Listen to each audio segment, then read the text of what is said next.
grizzly bear. Looks like a big one. I hope you see him before he sees you. You sure you won't change your mind, Daniel, about coming along? Promises to be an interesting hunt.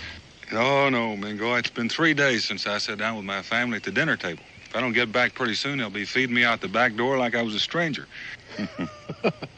Chief White Cloud, I presume since you're chief of the Cherokees, you're going to get the first shot. And I want you to do me a favor. Drop that bear before Mingo does, because if you don't, I'll never hear the last of it. I intend to, Daniel. Looks like he's big enough to feed your whole tribe for the winter. Plenty meat. Good luck. Judging from the way he's moving toward higher ground, he's crafty. I believe he's laying a false trail and intends to double back.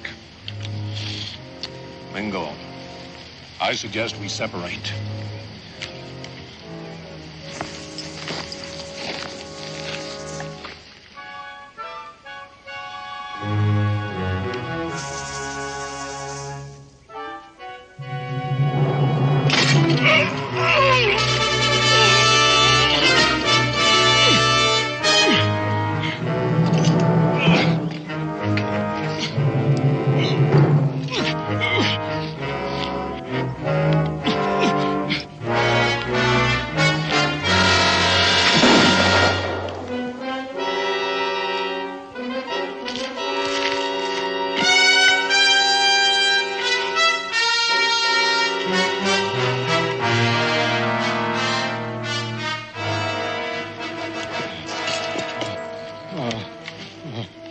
Mingo, man.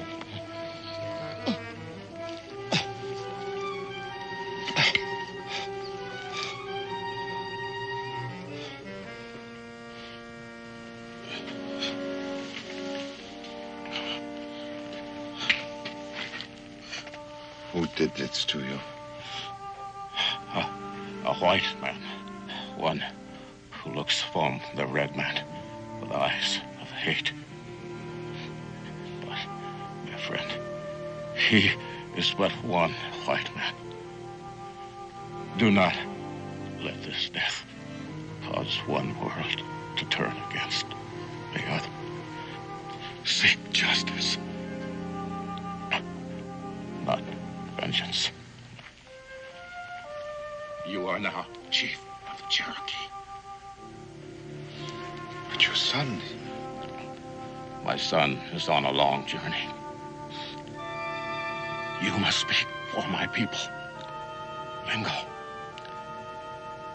The treaty between the Cherokee and the settler, it has been good.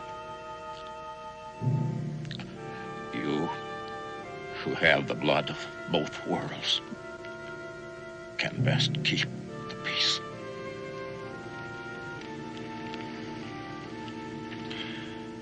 It will be difficult when the braves find out it was a white man.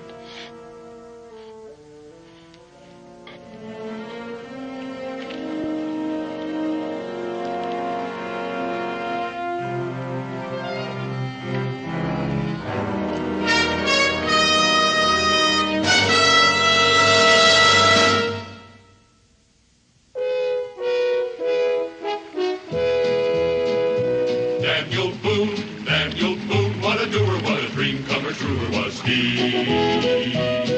From the coonskin cap on the top of old Dan to the heel of his rawhide shoe, the ripidest, roaringest, fightingest man the frontier ever knew. Oh, Daniel Boone was a man, yes, a big man, with an eye like an eagle and as tall as a mountain was he. Oh, Daniel Boone was a man, yes, a big man, and he fought for America to make all Americans free. Daniel Boone was a doer, what a dream comer, truer was he. Daniel Boone, Daniel Boone.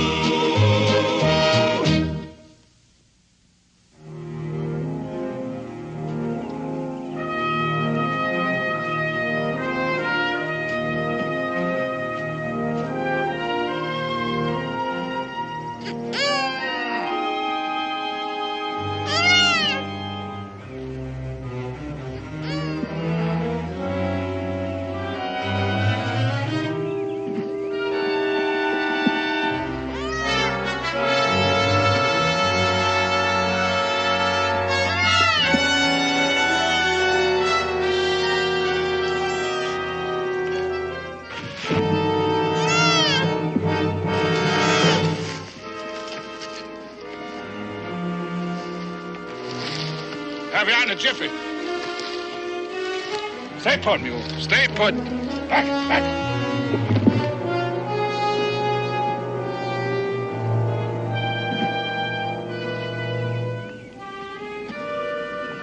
All right, take it easy, friend. I'll be with you in a minute.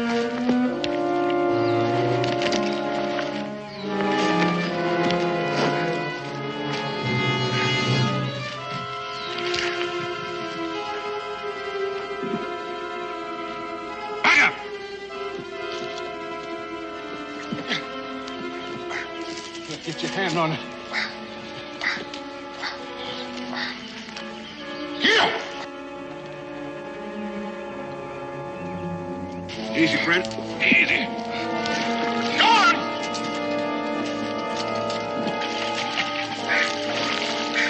All right. All right.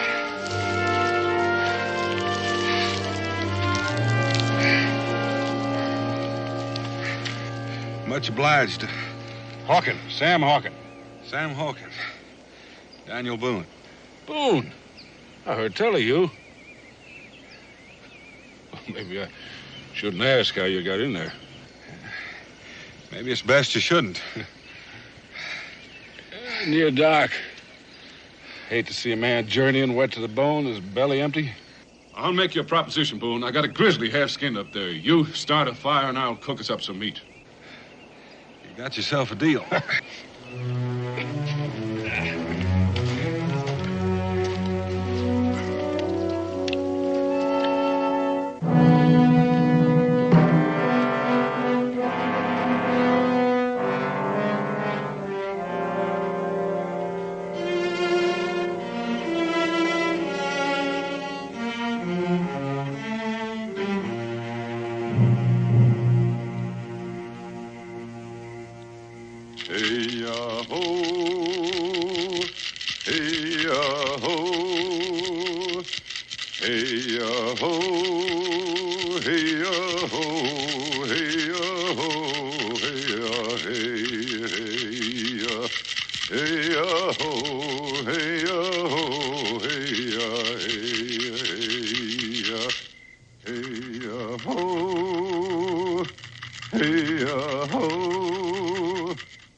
The white man has broken the treaty, murdered our chief.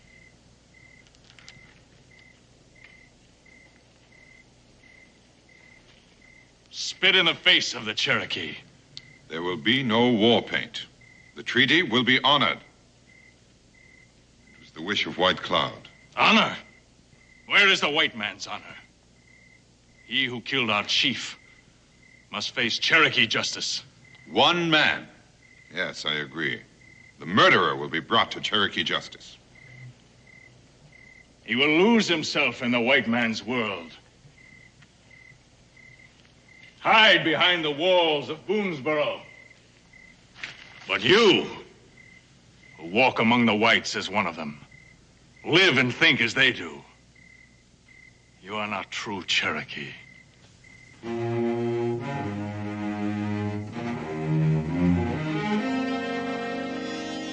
I will find the murderer of our chief, and I will kill him.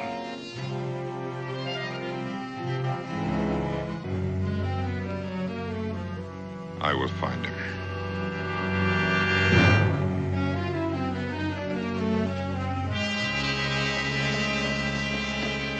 My cabin's just through the trees over there. How about having supper with us? My wife and son would want to meet the man who saved my life. Well, thank you, Daniel. But I just ain't used to being around civilized folks, especially women. I've been out in the wilds too long. I figure my manners still are.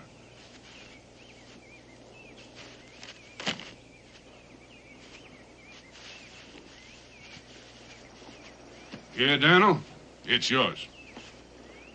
I'm the one that ought to be giving you something. Well, Daniel, I won't fight you if you stand me to a drink in the tavern. Well, I'll meet you there later.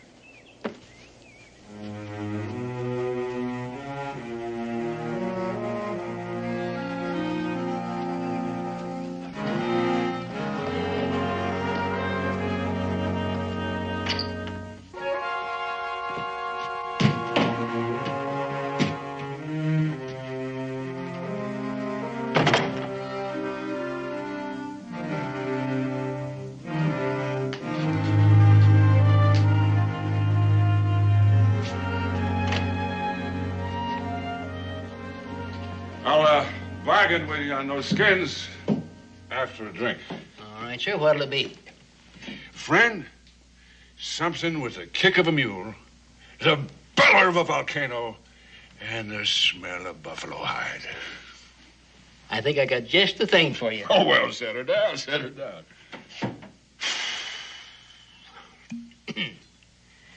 There you go.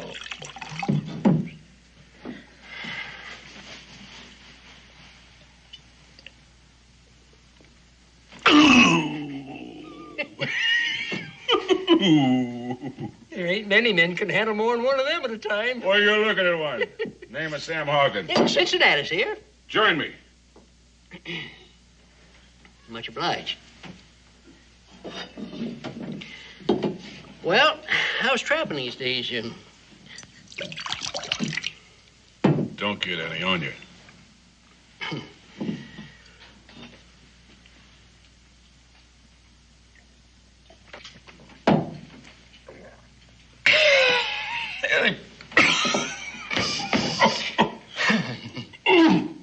Brother, how do you keep that potion corked?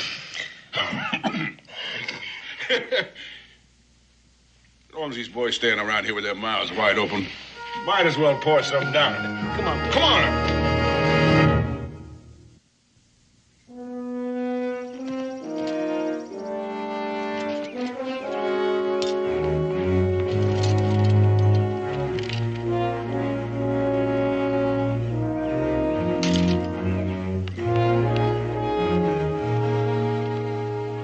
Look, Cincinnati, let's you and me have another.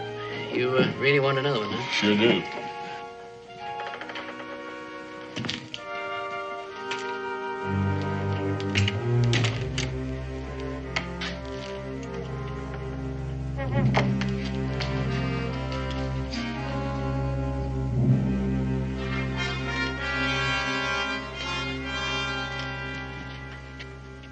Now, when some feathered vulture messes with my trappings, he's asking to get skinned. Elk? Rare in this part of the country. The only elk existing in this territory are in Cherokee land. Well, now, what makes you think so, Injun? Only a few migrated to the north of here last year due to a shortage of food. White hunters killed most of them. Those that survived the slaughter found sanctuary on Cherokee hunting grounds. The Indian kills only what he needs. Well, now, that's none of your nose, Injun, but that's just where I come from. North. There's elk so thick up there, they warm themselves at your campfire. I took this skin 4 days ago, north of here.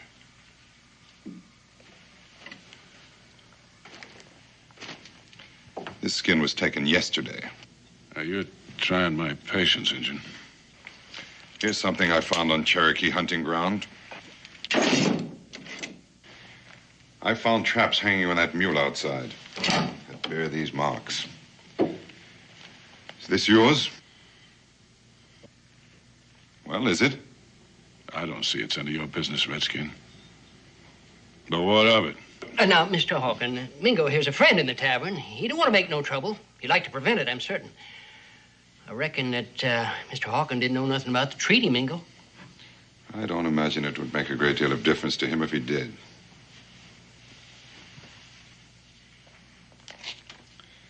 Chief White Cloud is dead. Murdered. I found him with his leg crushed in this. I set my traps.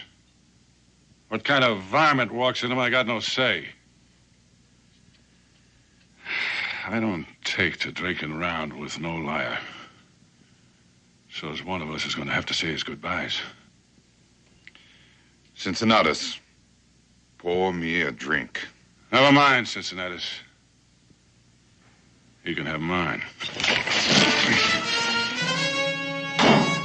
Riled. Fire-eyed and touchy as a tea snake. Look at there. Can't wait to collect myself another white scalp. What's the matter, Injun? Only scalps in your wiki up women's and kids? Now you're trying to get yourself a man's?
knife down. Let him go. Now, Daniel, this is a personal matter. Drop it. Daniel, I figured you for my friend. Well, I am. So's the man you're about to use that knife on. Like I said, he's a friend.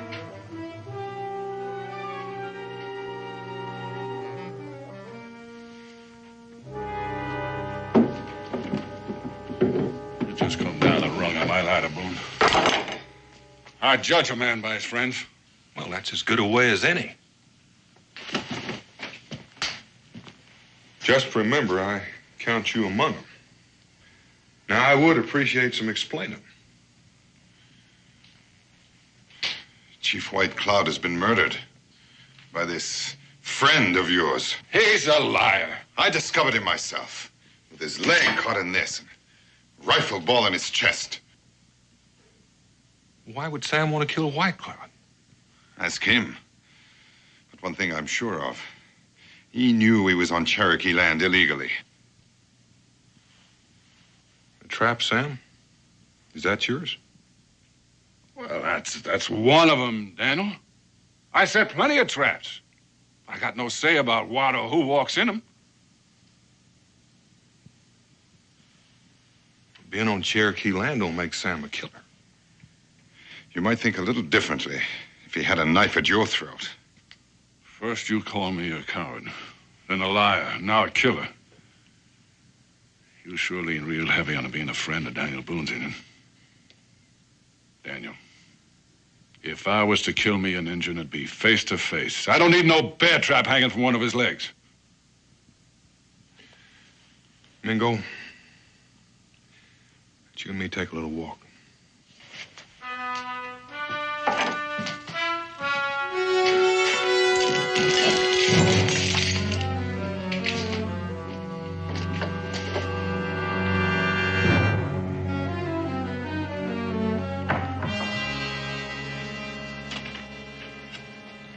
Mingo, those are mighty strong charges.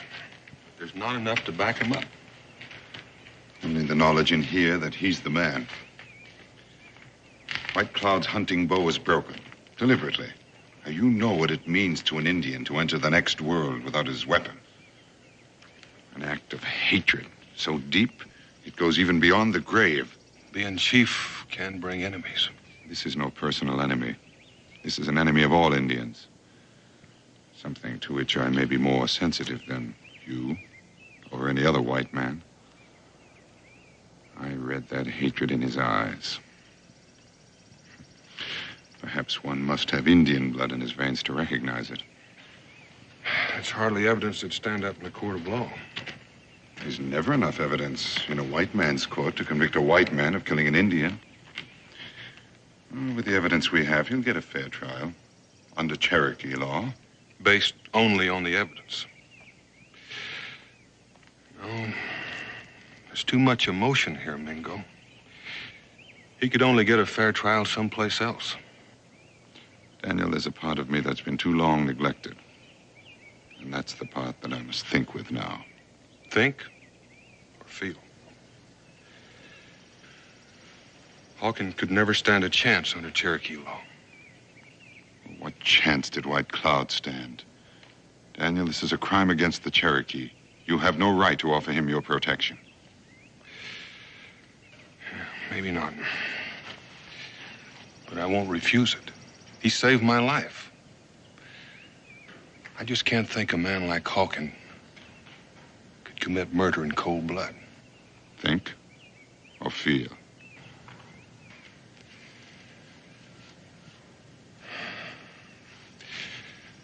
Explain to the new chief how I stand. You already have. While White Cloud's son is away, I am the chief. Taking quite a big load on your shoulders. I don't know what I'd do if I were in your place. I do.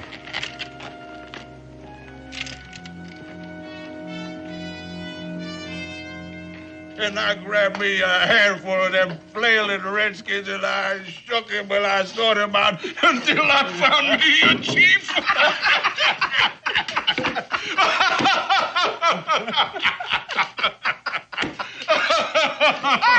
I tell you, that was just a funny thing. Well, Daniel, it's good to see you without your redskin brother. Look, Daniel, you come over here, because I got a drink for you, and I got enough talk to stuff both ears. Come on over here, Daniel, come on. Sam, I don't like asking questions twice, but my friend Mingo, I'm going to. Well, then, Daniel, you ask away, and I'll answer straight. Oh, Daniel. Now, look, I admit I killed my share of redskins. I admit it. But I don't have to shoot a bird in a snare. All right, Sam. I believe you. But I wouldn't bet on those Cherokees. And you best stay off their land. Their land? Their land? Well, pretty soon they're going to be doing their hunting right here. They just might, for you. And my advice would be for you to stay put here in Boonesboro for a while. If you leave the stockade, you just might end up facing Mingo on his terms. Now, look here, Daniel. I ain't a man to live neath a roof or back of fences. And I ain't never curled my tail under for no man, and I ain't starting now. Besides, Daniel, they don't worry me none. They worry me. Well, Daniel, for you, I'd dig a hole and I'd pull it in after me. I would. Now, come on. Drink up.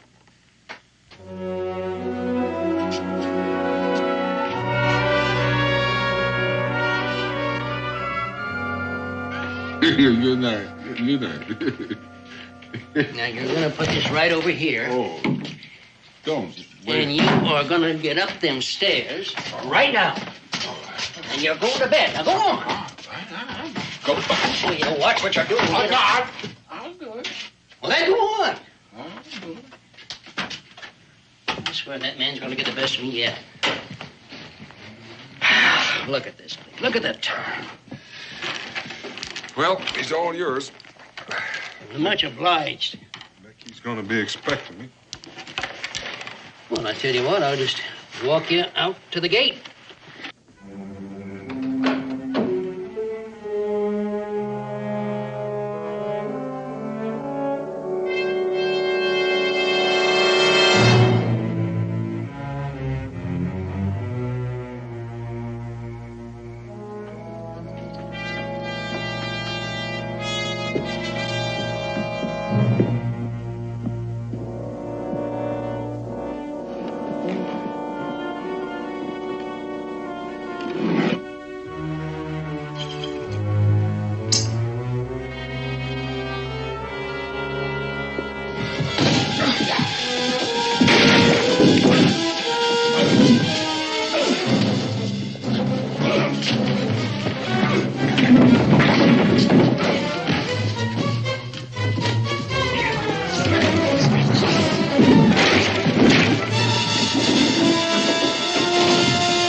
To that fence like a squirrel skin. Why, Daniel?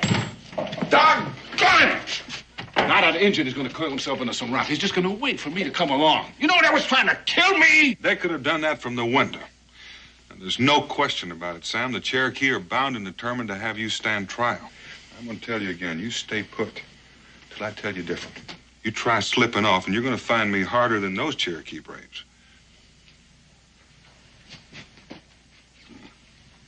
No. Thanks, Daniel, for plucking them redskins out of me. Just return the favor, Sam. Well, I reckon that little old bed's gonna sleep just dandy. Oh. That Hawkin fella. The next drink he gets from me is going to be turpentine. Isn't that what you always serve?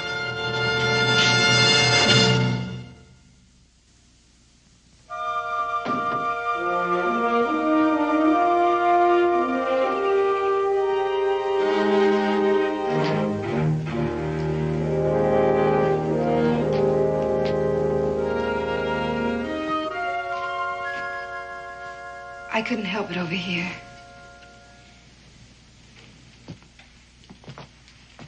Dan, what are you going to do?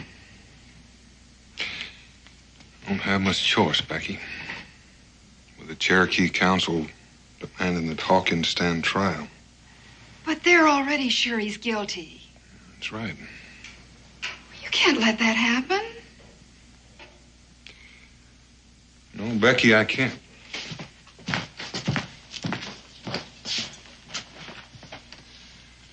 Back in a few days, be gone just long enough to take Hawkins to Salem. But won't Mingo and his braves try to stop you? You'll try, Becky.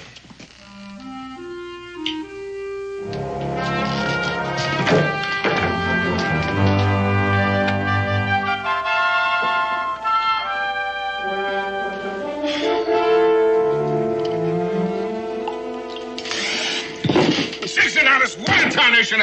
That tastes like you wrung out some moccasins in it. It's coffee with my own recipe for a whiskey aching head. What's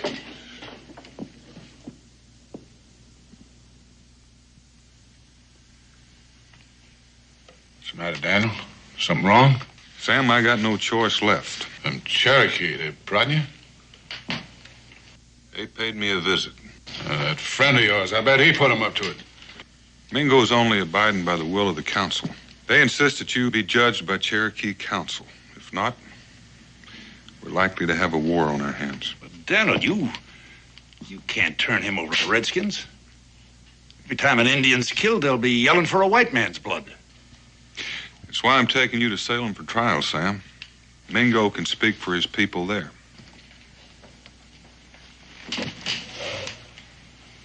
A court of law? Jail? Maybe. Till your trial comes up. Oh, Daniel, I lived wild too long to be caged. I like sleeping under the sky, waking up with the sun in my face. Only thing in this life I'm afraid of is four walls and a locked door.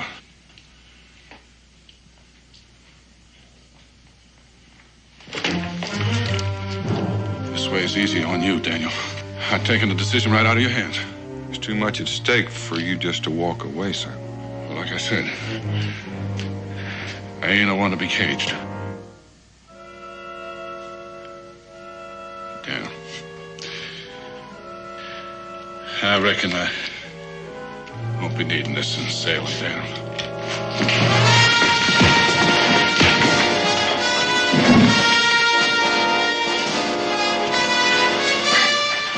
Sorry, Daniel. Kentuck's getting too small for me. Bye, friend.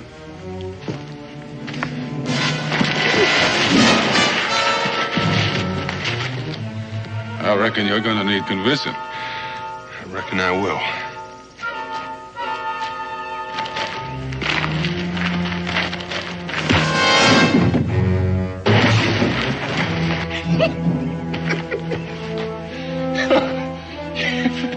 If there's one thing I can't do more than strong whiskey, it's a good fight. And I guess I found me one.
I wouldn't have missed this for all the hard whiskey and the soft women of New Orleans.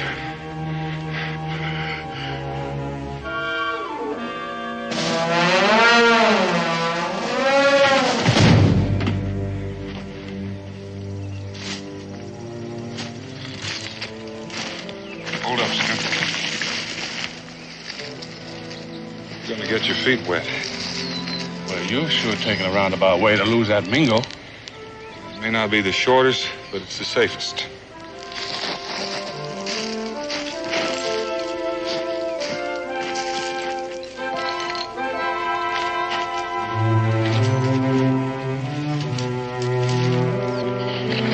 Daniel, you know, I've been thinking. Now, this injured friend of yours, now, he's got a real way with words. Now, supposing that judge in Salem believes him instead of me. I can outfight any Injun, but he's handy with talking and most with a tomahawk. Well, nobody gets judged just on talk, only on proof. Now, you got nothing to worry about.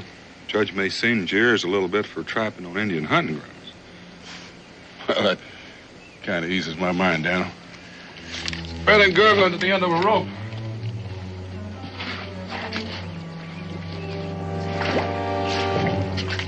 Around that rock.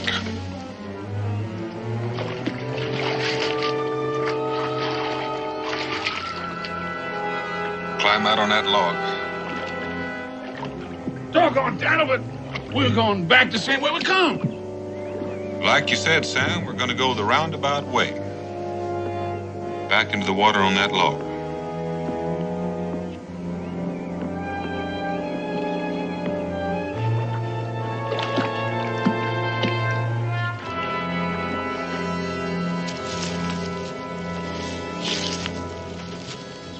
Daniel, you keep running me like this, ain't gonna be enough left of me to hand over to that judge.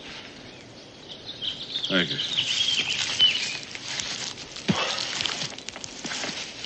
Oh. Are you sure must hold that half-breed hide? I do. Yeah, well, Cincinnati's told me they only wore moccasins on his mother's side. But just being part Injun sours the whole barrel. But man, to feel as you do, you'd have to have good reason.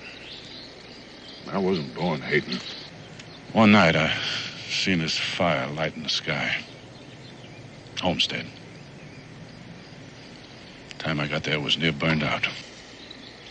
Injuns torched it. I drug out an old woman. So small, why, you could hold her in the cup of your hand. Delicate like a hummingbird. Not enough breath in her to blow out a candle. From the signs, there was 5 of them. So I put the old woman in the ground and said a few words over her. And then I tracked them Injuns till I found them. She was my mother, Daniel. I'm sorry, Sam. But I've seen the other side, too. The only thing that makes Injuns different than wolves and snakes are 2 legs. They ain't people, Daniel, not like you and me.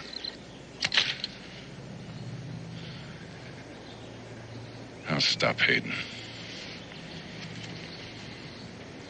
The day I die.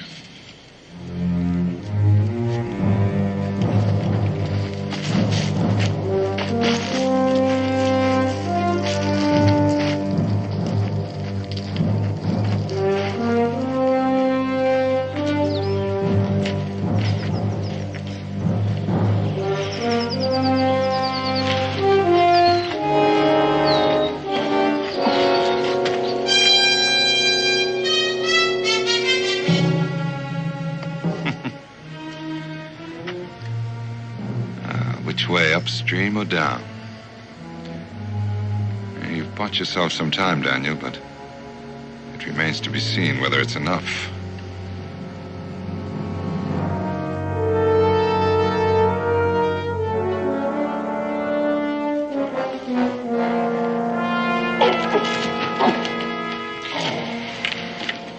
What's the matter? Oh, this here leg of mine, it keeps going bad on me from time to time. A couple of minutes would be fine.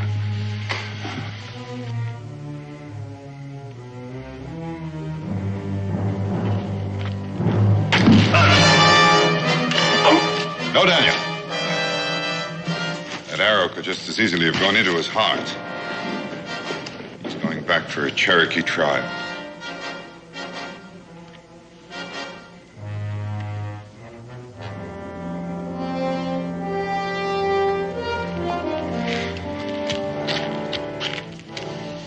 Daniel, these heathens are going to roast me like a slab of meat on a spit. It's the decision of the council, Daniel. There's nothing either of us can do about it now. He was tried and found guilty by a Cherokee law. There's another Cherokee law, Mingo, that says the decision of the council can be tested by a trial of combat. Hawken is wounded. I'm not. You can tell the council I'll meet any brave of their choice. You're a fool to risk your life, Daniel, for a cold-blooded killer. Neither of us knows that he's a killer, Mingo.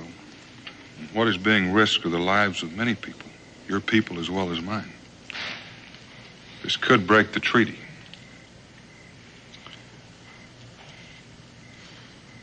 I'll speak to the council. The decision is theirs.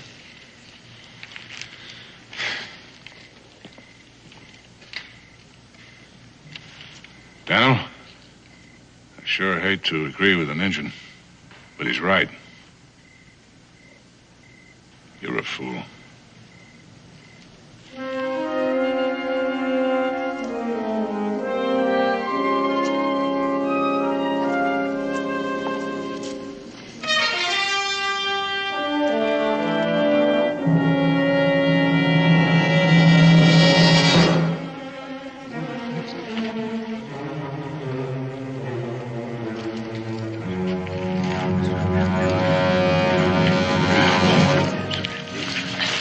We have chosen a warrior to defend Cherokee honor.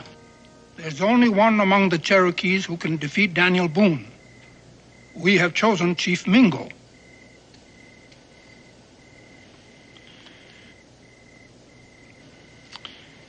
The council honors me in its choice. I will defend the right of the Cherokee with all the skill and strength at my command. And with your life. It will be a fight to the death. You or Boone must die.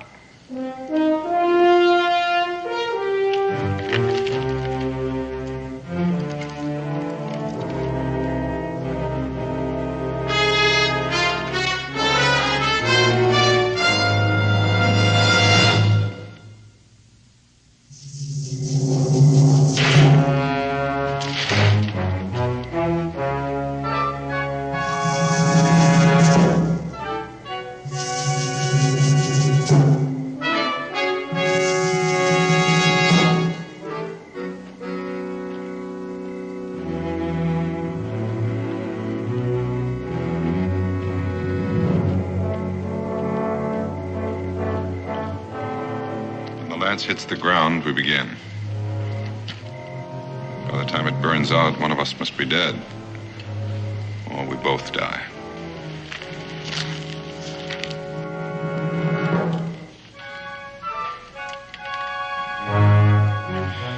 Whichever one of us does live should do all in his power to see that the white man and the Cherokee continue to live in peace.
your play, Mingo.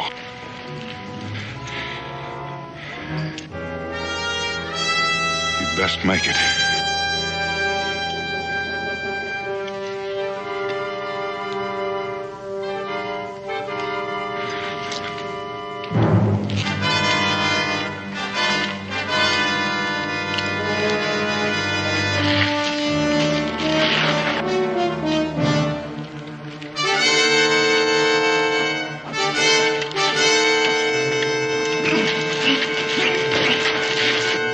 Prisoners escape.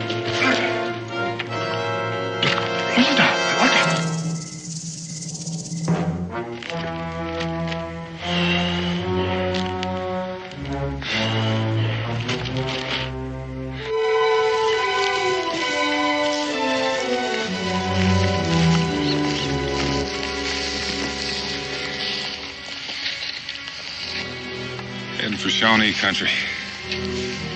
And if you'll follow toward the river, I'll cut over behind the hill and approach from the other side, just in case he's planned an ambush.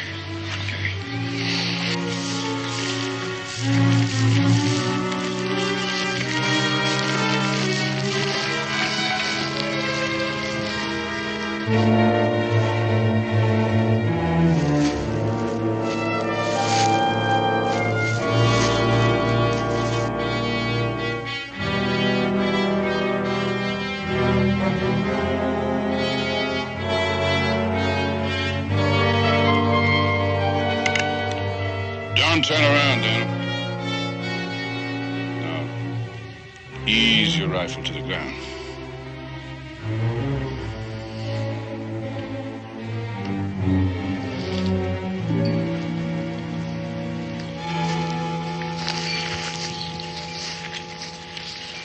I see you won, Daniel. Nobody's won yet, Sam. You fixing to take me back to them Cherokee? Back to Salem for trial. Sorry, Daniel.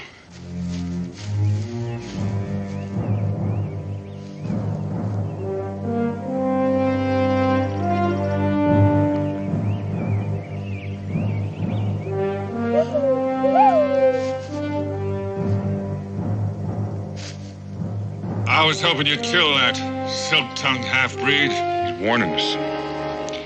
Shawnee.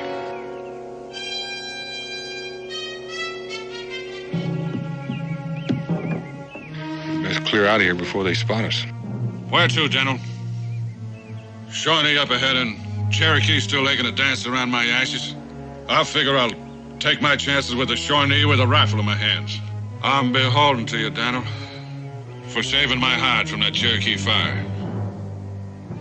It ain't a man's way to die. At least a half a dozen of them, Sam. You're gonna need help. Yeah. Yeah, Daniel, together we can make them turn tail and run like squealing squaws. Fetch your rifle, Daniel.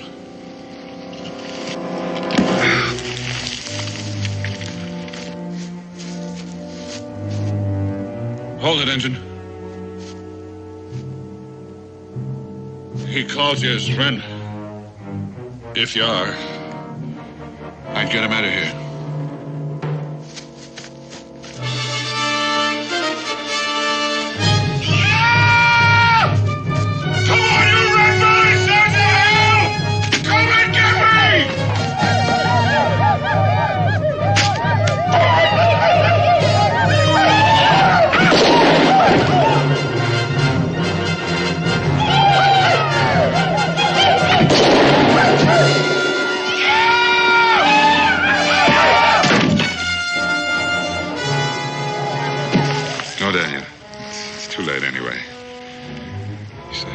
Once, Mingo. I saved it again.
and stop hating.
Hello, Dan.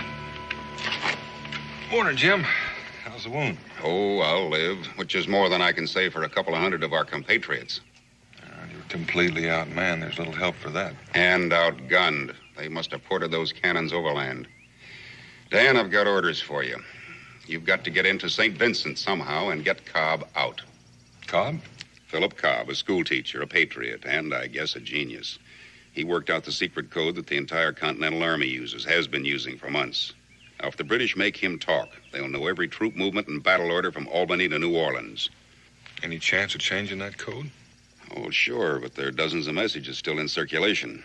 Now, once they break Cobb's code, they'll be able to trace the messages to the contact men in every city and town. The whole network will be spelled out simpler than a first-grade reader. You sure they know who Cobb is? No, I'm not sure. Now, this code could win or lose the war. If you can't get Philip Cobb out, you're going to have to kill him.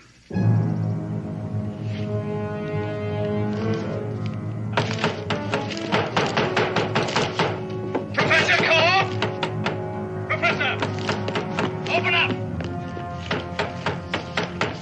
Professor Cobb! Professor, open up! Professor! Open up! Professor Cobb! Professor, open up! All right, break it in.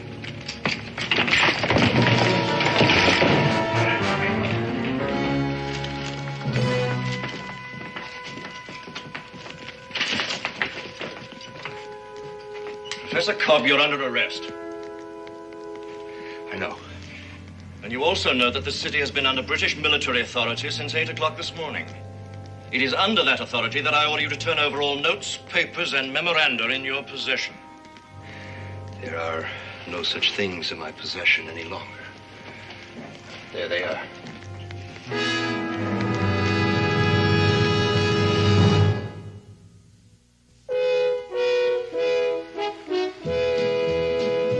Daniel Boone, what a doer, what a dream comer, truer was he.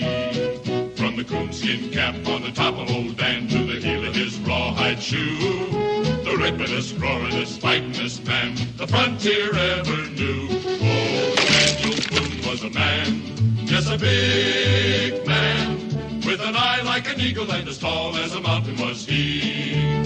Oh, Daniel Boone was a man, yes, a big man, and he fought for America to make all Americans free.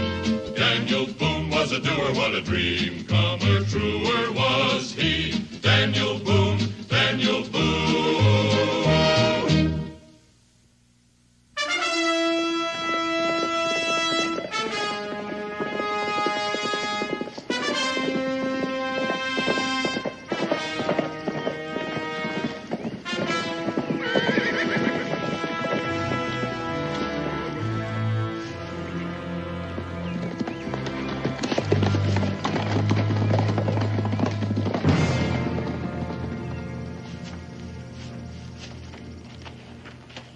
What's your business here, sir? Any kind of heavy work that needs doing. Carrying brick, chopping wood, loading wagons. Town looks deserted. Where is everybody? Staying in our homes out of trouble. Trouble? What do you mean? This community's under martial law, sir. If you're planning on coming in, you'll have to give me that rifle. Well, I wasn't planning on shooting much game in St. Vincent's anyway. You can pick it up when you get ready to leave. There's a sundown curfew. If you're seen on the streets after dark, you'll be buried with full honors, sir. I'll keep that in mind.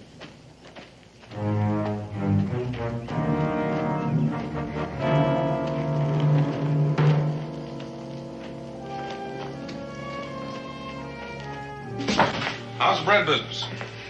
Daniel Boone. Hey, when'd you get here? Just now. Any trouble getting in? No. You hungry?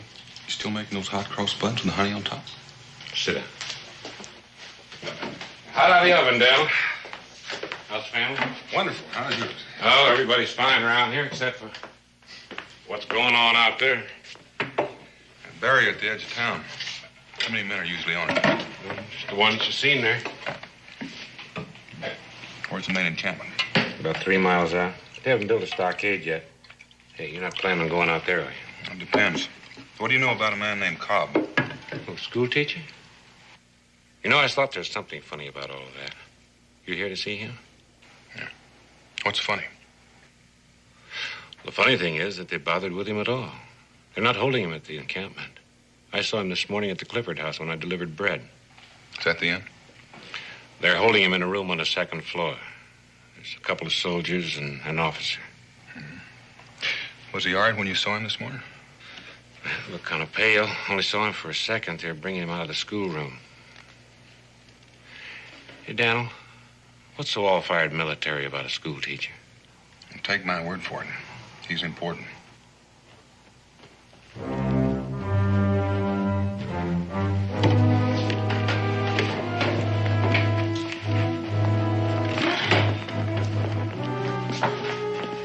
Hey, that's the first time I've seen him. Bert. Colonel George Bert.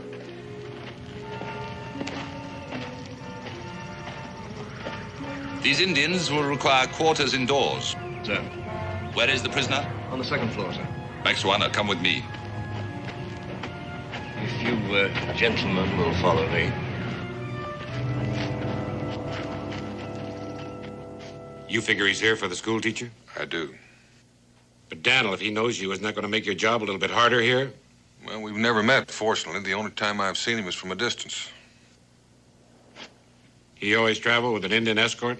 No, not always, but he's full of surprises. Does this bakery have a delivery wagon, one big enough to carry 2 people? It'll carry 3. I've quartered the Indians in the ballroom, sir. Is there a fireplace? Yes, sir, but I don't think it'll be necessary. The weather's been quite warm. So it has. However, our allies have many uses for fire, as no doubt you will learn. But never at first hand, I trust. I'm afraid I don't follow you, sir. I have made a study of the various tribes in this area and have found the Ottawa to be the most advanced in the arts of persuasion, best suited to my work. Is that not so, Max Warner? I am not a judge of your work. As you see, they're a pretty surly lot. However, I can deal with them. I've concluded a war treaty with them. Now they're our allies. Does that satisfy your curiosity, Clements? Yes, sir. Sorry, sir. Good. Now, send in Mr. Cobb. I'm very curious to see what he looks like. Yes, at once, sir. Put it back. There's no magic in it. Not your kind, at any rate. Not even a picture. I can read. As I live and breathe, it can read. Tell me, my knowledgeable friend, in your vast store of acquired knowledge, have you come across a manual which describes how an Ottawa brave should address a British officer? That is not mentioned in the war treaty. A guardhouse lawyer. How very tiresome. Oh, good. You are Professor Cobb. I demand to know why I have been held here without being apprised of the charges against me. Let me understand you correctly, sir. Are you suggesting that I should waste my time and yours by pretending that you have been unworthily and unlawfully detained? This is my classroom. I teach school. I was not aware of a law that had been passed forbidding that. Do sit down. At the head of the class, if you please. Once again, I demand that...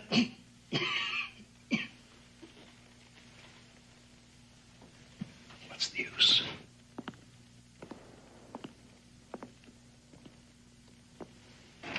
You don't look well. Are you a doctor? In a way. I do not treat bodily ailments. His Majesty's government has found me useful in dealing with more pernicious types of disease. Now, sir, if you and I could work out together...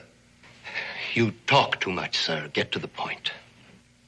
Is that the way you talk to your pupils? My pupils, sir, range in age from 6 to 14. I should think a man of your age would know better. I teach the English language. I presume you are an Englishman. Yes, and you, sir, are impertinent.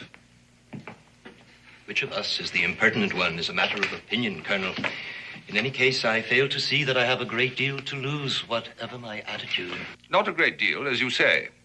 Particularly since you've already lost your wife and son in this idiotic rebellion. You, sir, are not only impertinent, you're an insensitive boor. My wife and son are none of your affair. But you are, Professor. You are. I have traveled a great distance to devote myself exclusively to you. Are you going to be reasonable? About what? I have been authorized to make the following proposition to you. Upon delivery of your code, you are to be paid a draft upon the Bank of England in the sum of £10,000 sterling. You are to be set free, and no further claims or demands to be made upon you. 10,000. That's truly splendid. A man could live out his life very happily with 10,000. Too bad.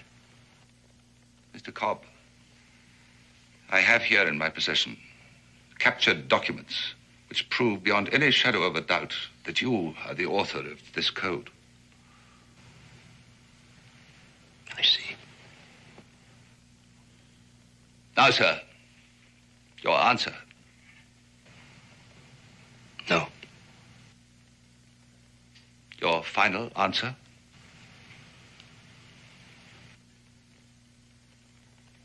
Mr. Cobb! I was just thinking.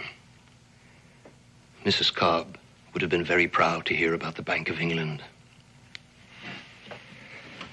Yes, sir. My final answer. Now order my execution and get it over with. It's not quite as simple as that. Come here, will you? This is Maxuana, the war captain of our allies, the Ottawas. Ningandi Kotaka. Oh, he speaks English. I'm sure he does. I've known many of his nation. I admire them. And no doubt you're acquainted with their tribal customs. Somewhat. In particular, the treatment that they accord to prisoners. Important prisoners, that is. Torture. I hadn't considered that. Good. Now, will you do so? In my condition, I'd be dead in 5 minutes. On the contrary. Maxuana here tells me that he and his colleagues can keep a man on this side of death, the painful side, Mr. Cobb, for 24 hours at least. They make a kind of game of it. They call it a ritual. It's part of their religion. The prisoner is treated as an honored guest at a great feast. He is alternately tortured and fed. During his rest periods, he is expected to propose toasts, tell stories, share jokes with his tormentors. All this, of course, depends upon his ability to withstand pain. Now, in your case, Mr. Cobb, I suspect that when your time off comes, you will be screaming for mercy, begging for them to kill you and all that sort of thing. Now, why subject yourself to such misery? Tell Mr. Cobb that what I say is true. That if I order it, he will carry out the tortures I've described. What he says is true. I will do as he orders. It is mentioned in the war treaty. I'll give you some time to think it over. A little time. Guard! Give me what I ask, and I will send this savage away.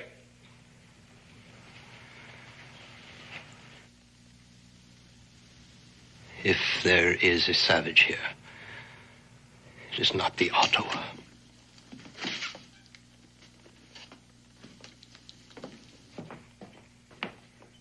Take him back.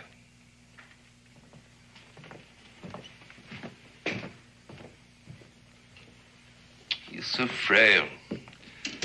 I don't want to risk losing him through your incompetence.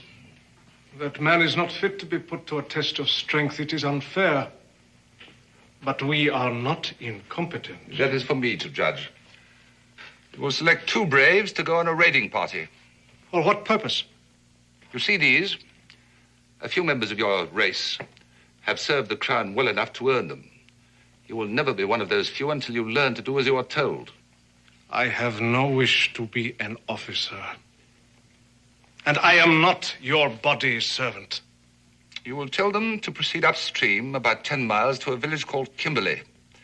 You will enter the village under cover of darkness. They will capture this person and bring him to me here.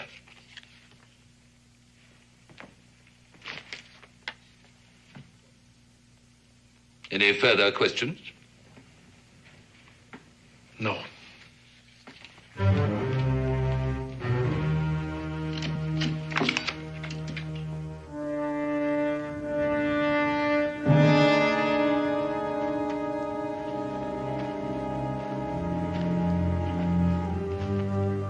It's 5 minutes up and back. Sure you don't want me to go with you? Just have that wagon ready to roll. Remember, the livery stable is just off the square. We'll find it and we'll meet you there.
Who is it?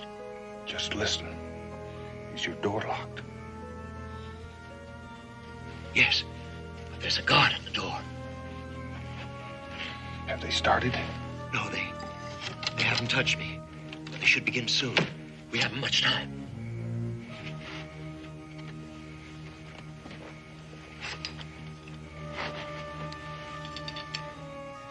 This shouldn't take long.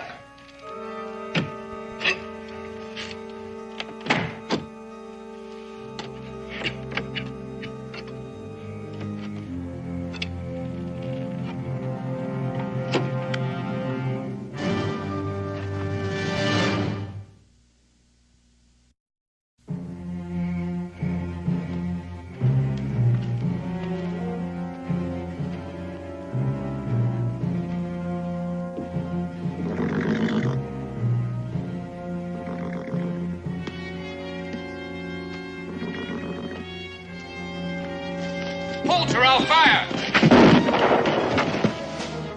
Captain! Captain!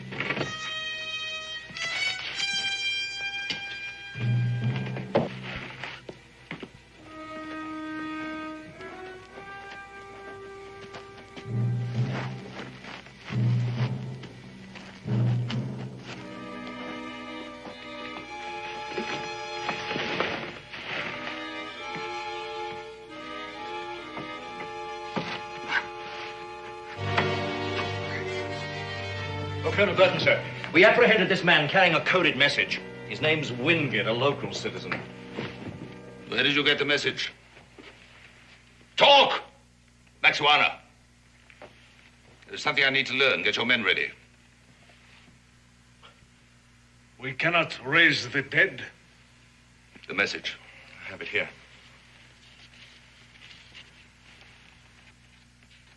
This is too carefully worked out to be a forgery. This business at the top is obviously a reference to a key to the code. If only this man had lived. It all happened so suddenly, sir. There was no time to stop the soldiers from shooting. Do you realize what this means? It means that each one of these villages has a leader who can decipher the code. Now, if we can find the key to it, there will be nothing standing between us and total victory.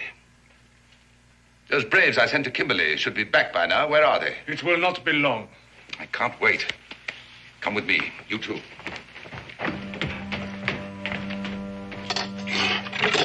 You think you can get the boards off in time? You just keep watching that door. Unlock it.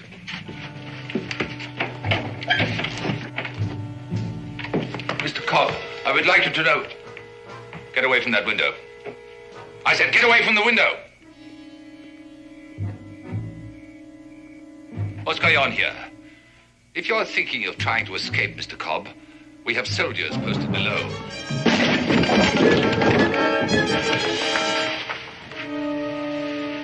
Glad to see you gentlemen are being sensible. You only have one shot. There are 3 of us. 4, and only one worth shooting. Take their guns, Mr. Cobb. Professor. You won't get more than 10 feet from this room.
Better take the safest route. Are you up to it? I'll try.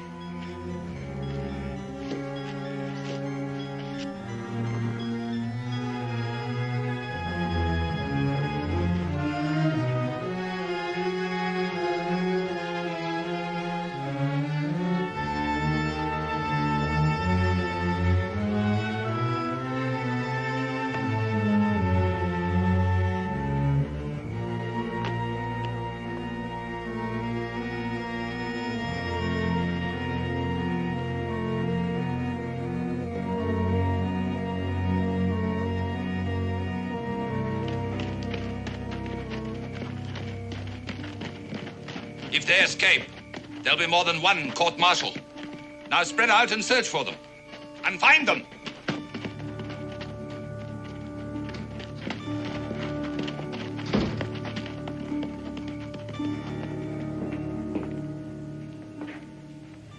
Well? My braves have returned from Kimberley. They have done as you ordered. Oh, well done for a change. Bring him along.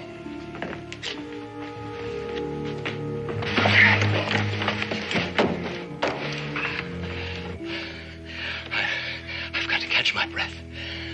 I've got to get down on the other side of this building.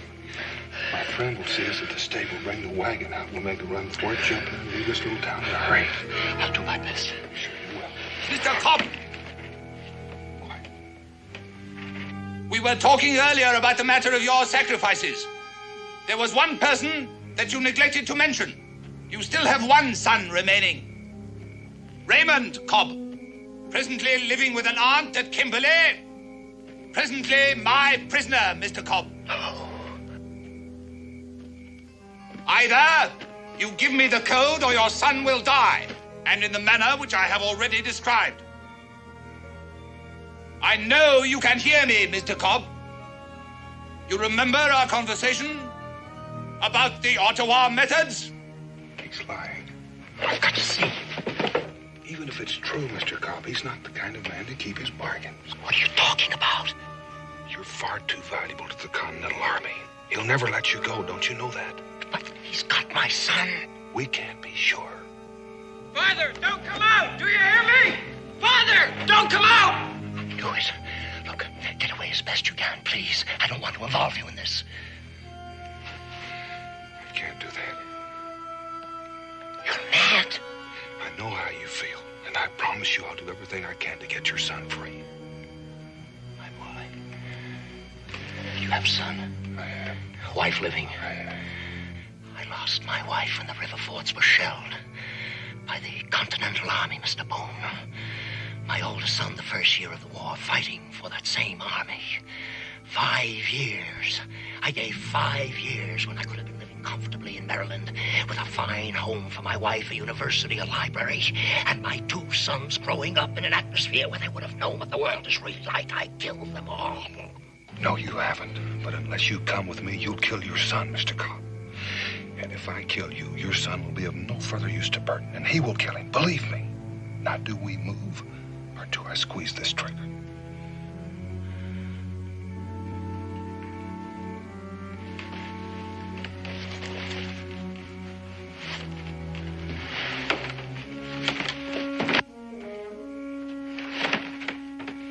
Mr. Cobb, you have put me to a great deal of trouble. I want this foolishness to stop at once.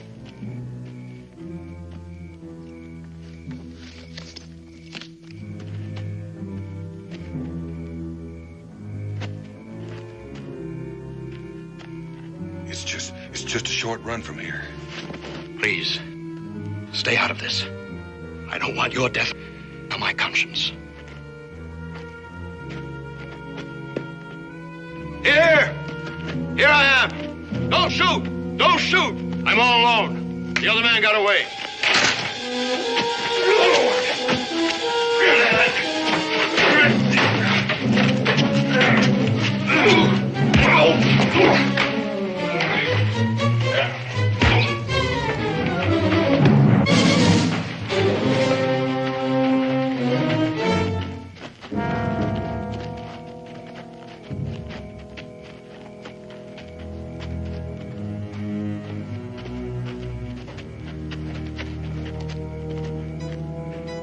Those poor, pathetic rebels.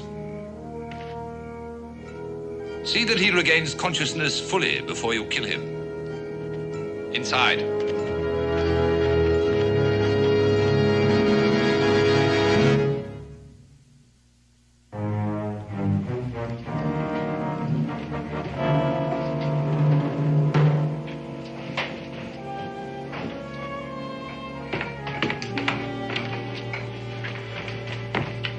Well, as you see, your son is unharmed. Untie him and let him go home. All in good time. We intercepted this message tonight. We took it from a man named Wingate. Wingate? The barrel maker? The late barrel maker, unfortunately. Now, Professor Cobb, you will show us how your code is constructed. Then you will decipher this message. At that point, your son and you will be free to go. I do not think there is any need for further persuasion. Father, I'm not... What about this man? Obviously a spy. No, he's not a spy, Colonel. He was only trying to help me. If you want the key to the code, you will release him as well. Very well. Clements?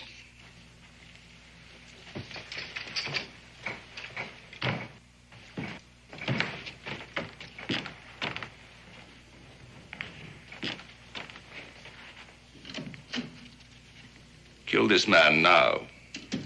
I do not yet know about the boy. Among my people, a man who does not keep his word has no honor. You gave your word that this man would go free. Yes, I did. One has to do that kind of thing in wartime. Either you will do as you are told, or I will have you burned alive. It is mentioned in the war treaty.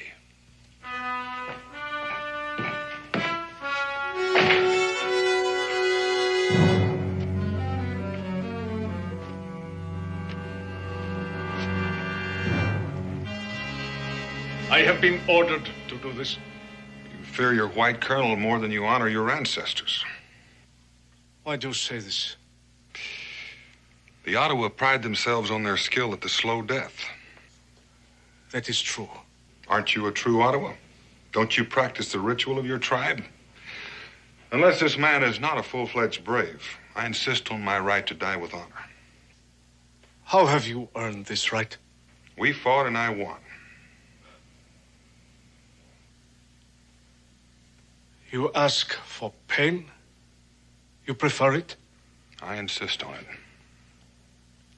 The knife would be quick. Why do you choose the slow death? I choose to die with honor. Very well. A brave warrior has fallen into our hands. Let us treat him with honor, that the manner of his death be not forgotten by any. Mr. Boone, why? I've seen one or two of these, boy.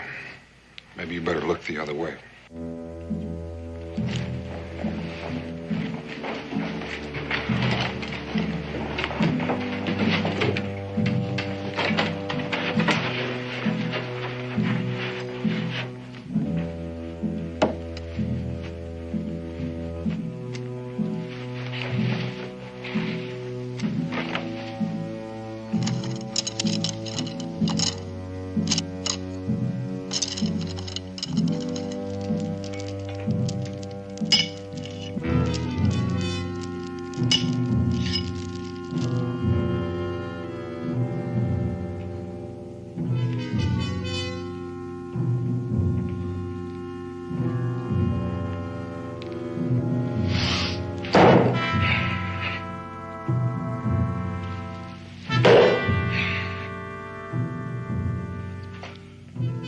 As long as the warrior maintains his hold on the war axe, the ceremony will continue.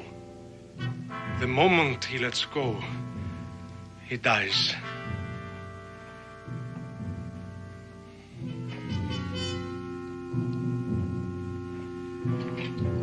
Let the ceremony begin.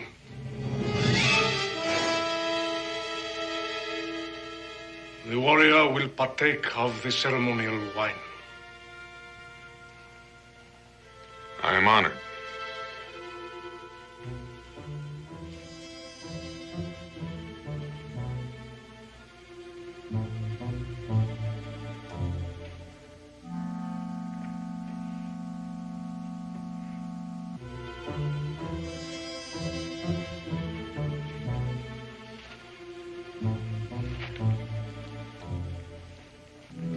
We will begin with the ritual of the clubs.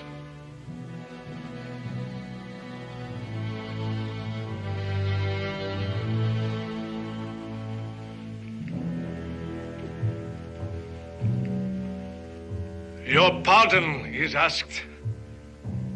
You haven't?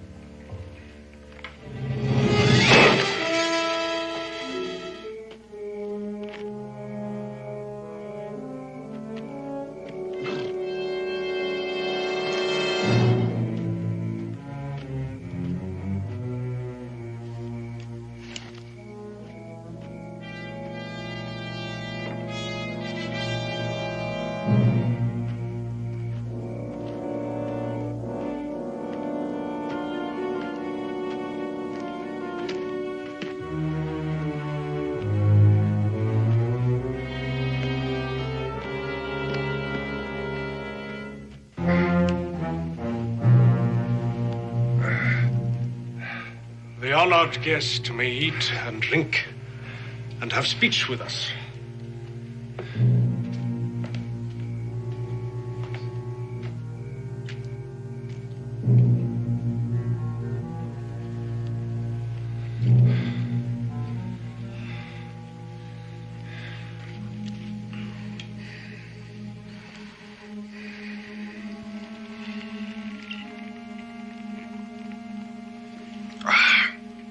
Let me say at once, I'm proud to be the honored guest of the Ottawa. Mightiest of nations.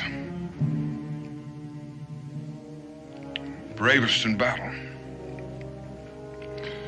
A warrior without food is like a fire without wood. My people have a saying. Baker of bread holds the key to all things. Among our people, the bakers of bread are women and old men. We have no such saying. Bread is our staff of life. We depend on the baker of bread. Without his help, we would surely die the slow death. Tell us of the red men who dwell near your home. Oh, mainly Cherokee, Shawnee. There's an amusing story about that. I think it's amusing anyway. It seems one winter, the rivers froze up earlier than usual. It is a relatively simple system. The English alphabet consists of 26 letters. Cryptography, the art of ciphering, is merely the substitution of one symbol for another. In the case of the Continental Code, it is letter for letter. Now, one may also use numbers, which makes it more difficult. Now, with only 26 possibilities, there are at most 676 permutations. I don't mean to rush you, Mr. Cobb, but would you please get on with it?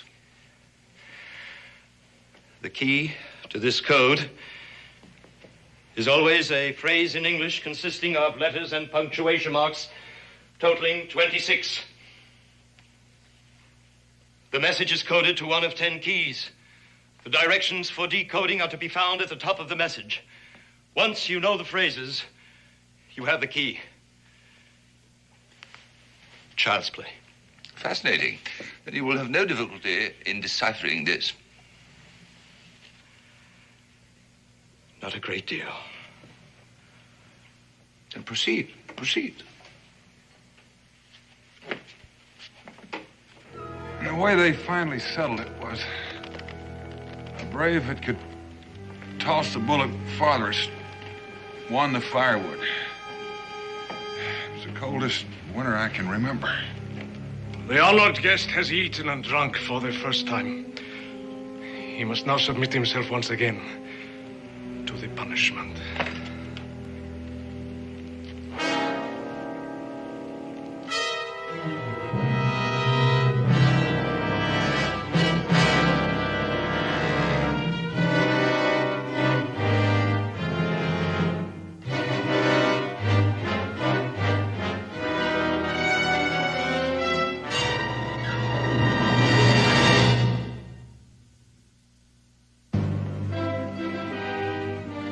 Document number 3, line 3, phrase 3. Which is document 3? The Declaration of Independence. Do you have a copy? I have not, but I sincerely hope for your sake that you have.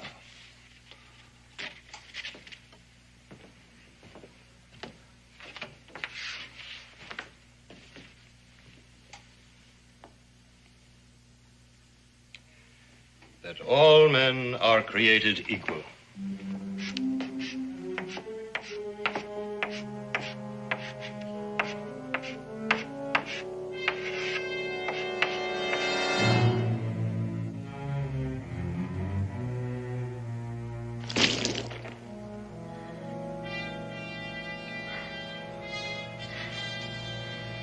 Thank you.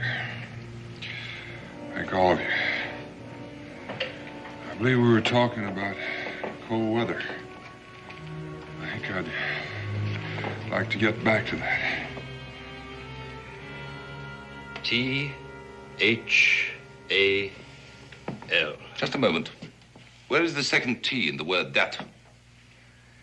There is no need to spell it out twice, since the letter T in this code key can also stand for A, D, or R. We simply place the letters next to T. The rest is a simple process of elimination. A process that might take hours. Will you decode this message at once, please? I'll do no further work until I see my son standing here unhurt. Mr. Cobb, I don't think that you're aware of how ridiculous that request is at this point. I'm also aware that you are pressed for time, Colonel. You should be willing to pay for it. I'm not asking for much, but I will have what I ask for. Very well. Clements.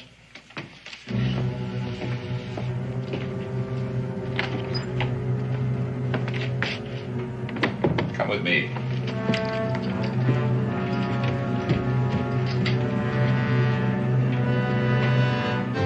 I think you all know the legend behind the story of the coming of the first winter.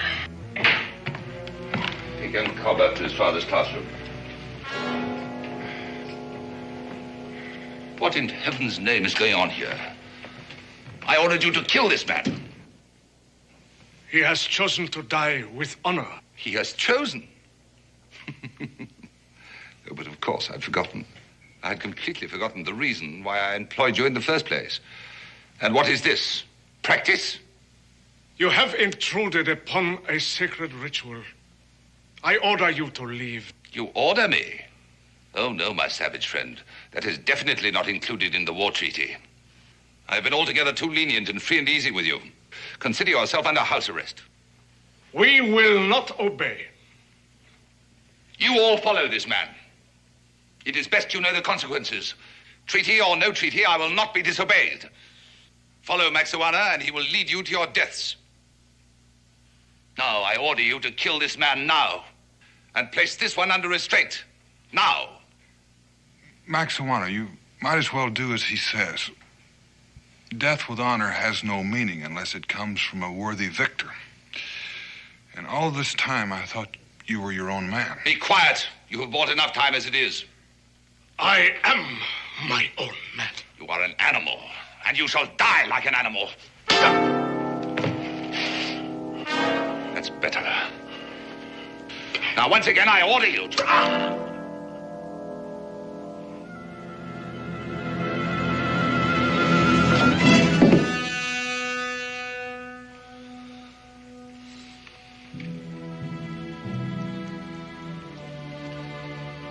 The ritual will continue. The legend of the first winter. The first man to walk the earth. I believe you call him Wajunkaga. We call him the baker of bread. One night, a voice came to him saying, now is the time to come to the cause of all men who seek freedom. Go up to the room where the sons of men are taught wisdom and rescue the bringer of knowledge, now that he is secure in the safety of his own son. But move with caution, for those who seek to destroy freedom will be looking for you. Now is the time, O baker of bread, now.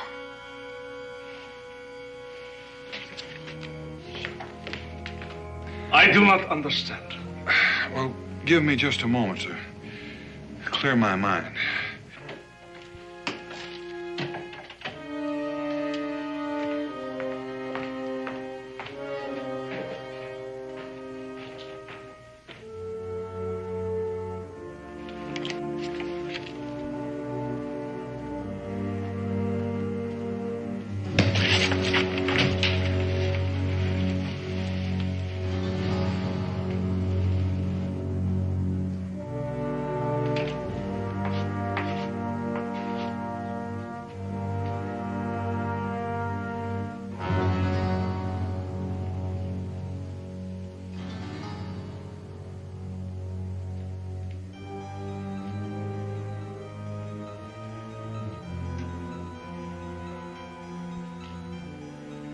February what?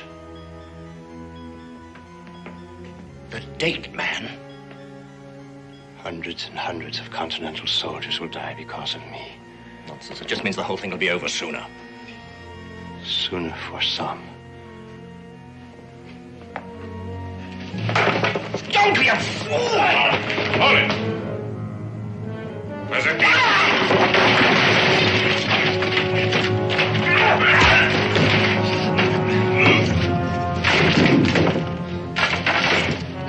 Well timed, Professor.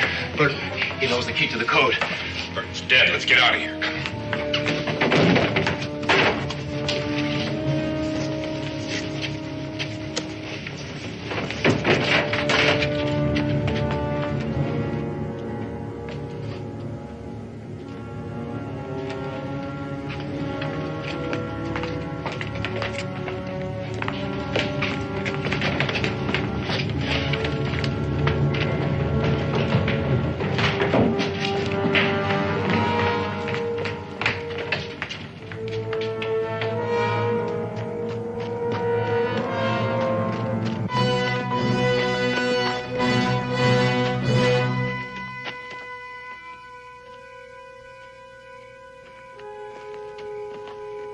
We'll have to make a run for the stable. Are you ready?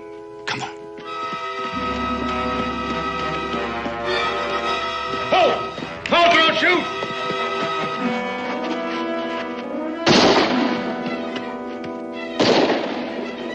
Go to the stable and get in the wagon. Hurry. Go on. The animals were jealous of his power over fire, and they sought to destroy him, but his father had a plan. What was the plan? You know, I forgot.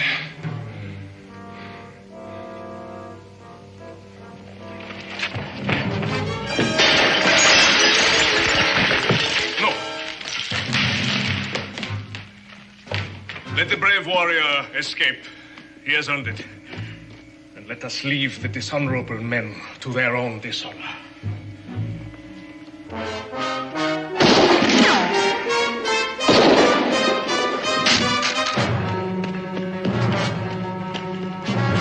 Dan, over here! Get the wagon!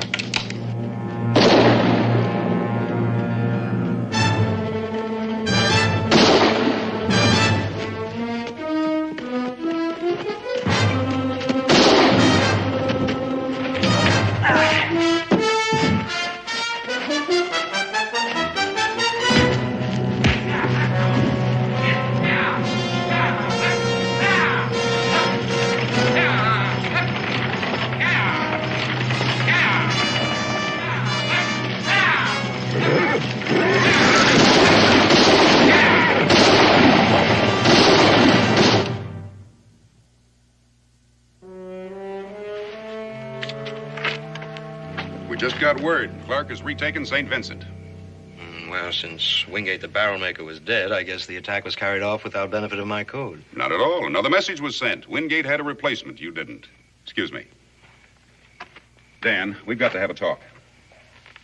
Jim, I haven't had any sleep for 72 hours. Now, Dan, tell me the truth. Was I right? Would you ever, in this long and fruitful life, ever once kill a man in cold blood? Even if George Washington himself asked you pretty please. Offhand, I can only think of one man I'd shoot in cold blood. That's the fellow who keeps talking when I'm trying to sleep.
Received a message from Tennis Khan asking me to come.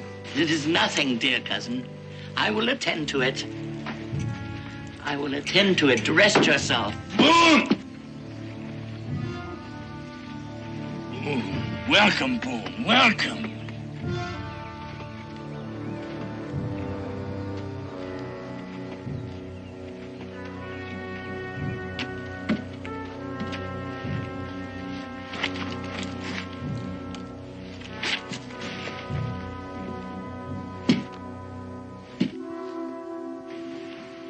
Braves told me you were ill. Much more than ill. Boone, I must ask a great favor of you. Get Lawana and bring her here quickly.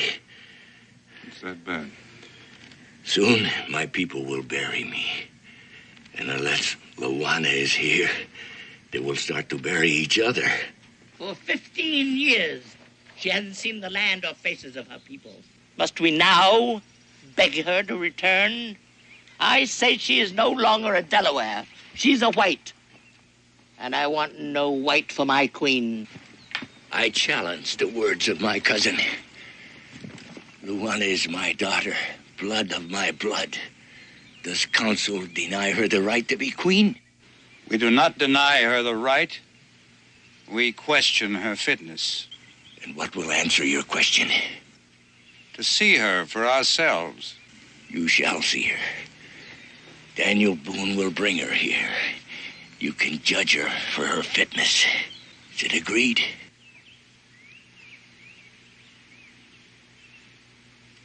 It is agreed.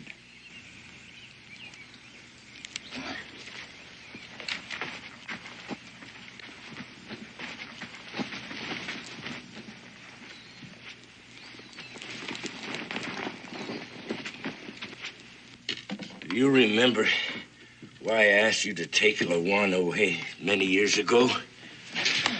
To learn the ways of the white man. That is true. But there was another better reason.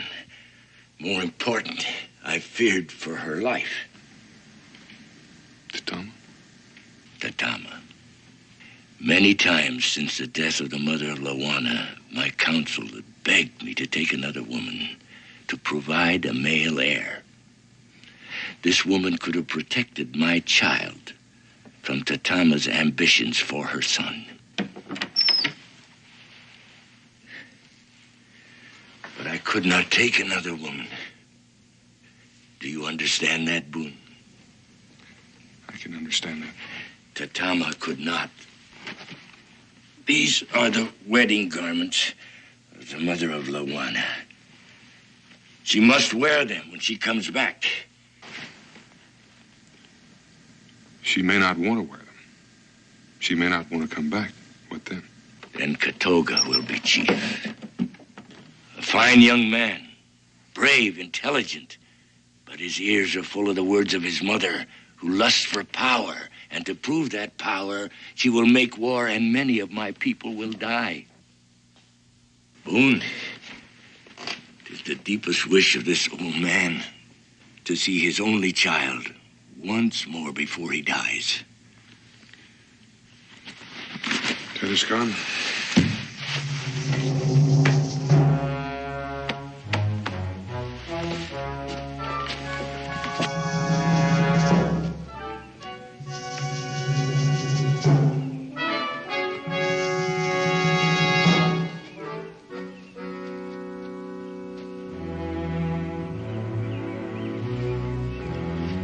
He must not be allowed to return. I wish it were not necessary. Is it necessary for you to become chief?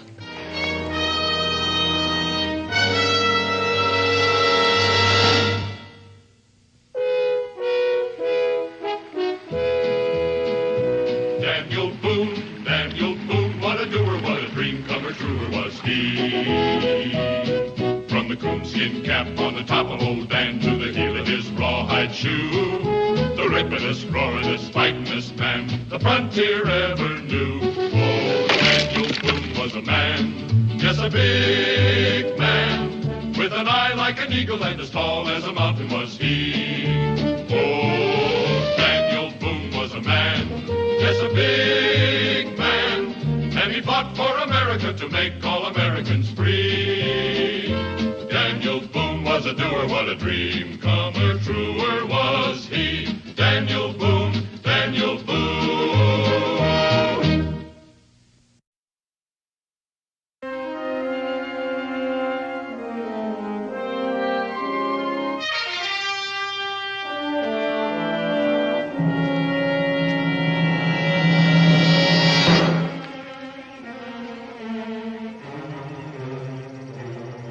Hungry, Katoga?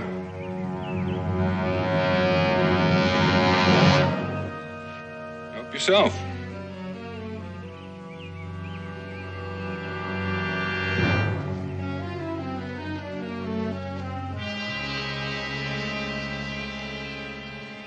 You must think me foolish.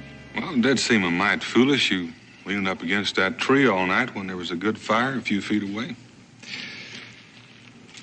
You're, not planning anything hostile, are you? No. And why are you following me? To see that you do not bring Luana back. Well, it's Tedescon's wish that Luana comes back. Tedescan will do anything to prevent my becoming chief. You know, that's interesting. Because he's told me that you'd make a fine chief. Then why does he oppose me so? He opposes your mother. He feels as chief you would serve her and not your people. Boone, I have been trained since childhood to rule my people. Well, that may be, Katoga. But who was your teacher?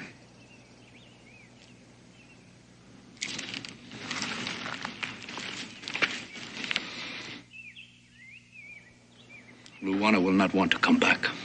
Well, maybe we ought to leave that up to her. She's still Tedescon's daughter. She will have forgotten by now. If I dance one more step, I shall collapse. Well, you should rest for just a moment. This won't be over for hours. Just one, William. Thank you. First, you must have one more dance with me, Pop. Not on your life, my dear. Oh, no. William, As far as I'm please, concerned, please. your engagement party is over. William, I've got to please. save my feet for the wedding. Oh, there you are, Louise. For a minute, I thought you'd run off and eloped with somebody else, Mother. Father, you must convince Father to dance with me again. Oh, yes, one more. Away with you, boy. I shall dance only if I'm carried. Stop that. That. Yes, Amos. There's Mr. Boone here to see you, sir, and a companion. Well, show them in, please. Daniel Boone? Welcome. Why, it's been years, man. About 15. Welcome, Mr. Boone. This is Creighton. And, your... This is Katoga of the Delaware Nation. How do you do? What brings you here after all these years? Well, I hate to intrude on your party, but, Excuse me, please. But I have to return to my guests. well, I think you're the one I came to see. You're Luana, aren't you? My name is Louise Creighton. Oh, Amos, would you serve the refreshments, please? Yes, ma'am. And, do please continue dancing. Perhaps we could go in here and talk for just a moment. Come on down. Would you, please?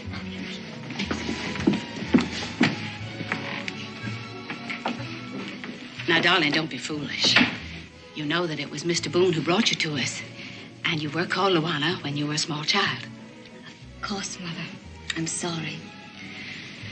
Why did you want to see me, Mr. Boone? Well, your father sent me. He wants me to take you to him. My father? Come now, Daniel. You know the child's had only one father, me. She doesn't even remember Tedescan. What could he possibly want with her after all these years? Tedescan is dying. He wants to see his only child before he dies. He wants her to take her rightful place as queen. Queen? Queen of what, for heaven's sakes? Queen of the Delaware Nation. Nonsense. That's enough, Father. I'm sorry to hear Tedescan is ill. He's a great man, a fine leader. But believe me, Louise is no more fit to be Queen of the Delawares than I am to be King of Prussia.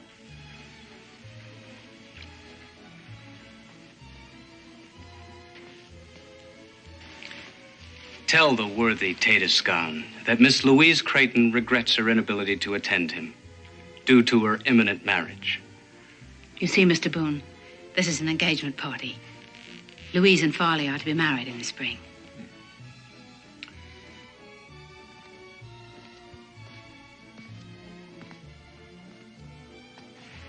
I haven't heard anything from you yet, miss. It's all so sudden and confusing. I don't even remember him. What would I say to him? I don't think you'd find Tatiscan hard to talk to.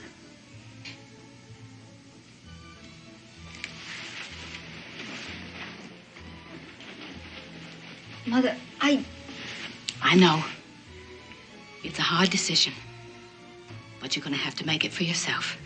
Oh, my dear daughter, I don't want you to go. But if you don't go, you may regret it later on. Mother, I must say, I don't like the idea of Louise traipsing off into the wilderness with this. Oh, the whole idea is ridiculous. Would there be any danger, Mr. Boone? I can promise you she'll come to no harm. I know I can trust you, sir. Louise will give you her decision in the morning. If you decide to go, Louise, I'm going with you. But don't count on it, Mr. Boone. Come on, Louise. Oh, Mr. Boone, you must be very tired after your long journey. I'll, Amos? Yes, ma'am. He'll show you to your room and the, Katoga. Katoga.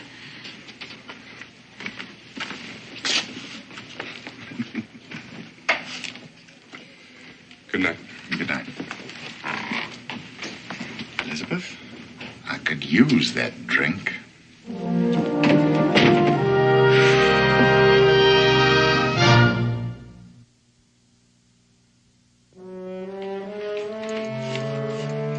Take the trunk, Amos. Yes, sir, Mr. Farley. Come back for these. Yes. My. Looks like you got enough clothes here to last you for a month, honey. The bare minimum, Father. I haven't packed a single thing I won't absolutely need. Well, you must take this one because it brings out the color of your eyes, and on a warm evening, I'm afraid you all have the wrong idea. Luggage is out of the question. We're walking all the way. I think you'll find this better for traveling than anything you have in those valises. It was your mother's. She can't possibly wear that. It's very soft. Delaware women have strong teeth Strong teeth? to chew the skins and make them soft.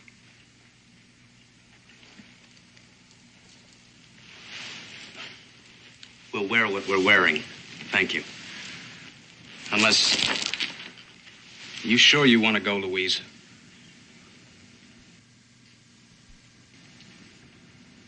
Yes, I'm sure.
Was it necessary to be so rough?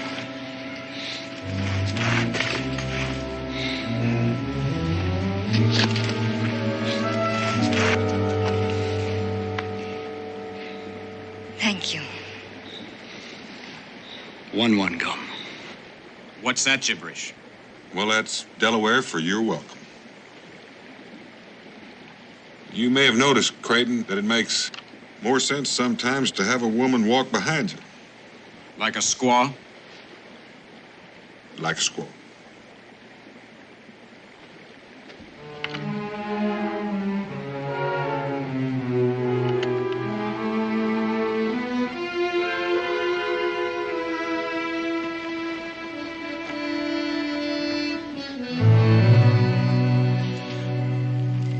The Delawares, they're not like most tribes you've heard about. They stay pretty much in one place. The men hunt and fish, the women work in the fields. They're much like any other frontier people. They have a lot of pride, a lot of dignity. And their chief, Tedescon,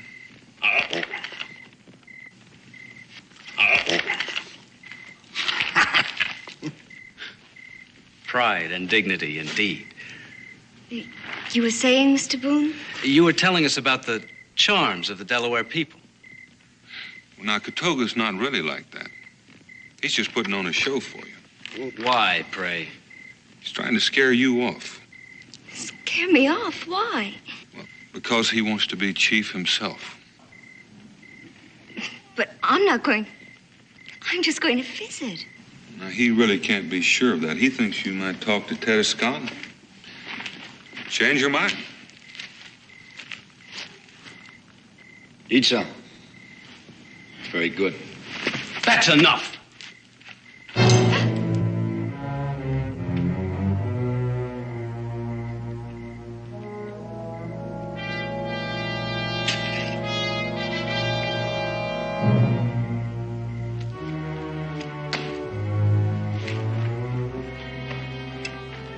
Delaware women do not waste food.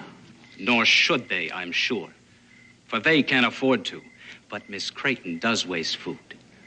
She does not know how it has come by, nor does she care. She only knows that it is there and in excellent abundance, and that's all she need know. In short, she is a lady. But that's something you savages wouldn't understand. Come on, Louise, we're going home. All right. Before you leave, I want to ask you a question first. Are you really all he thinks you are? We were raised together, remember? I'm talking to you. I don't understand.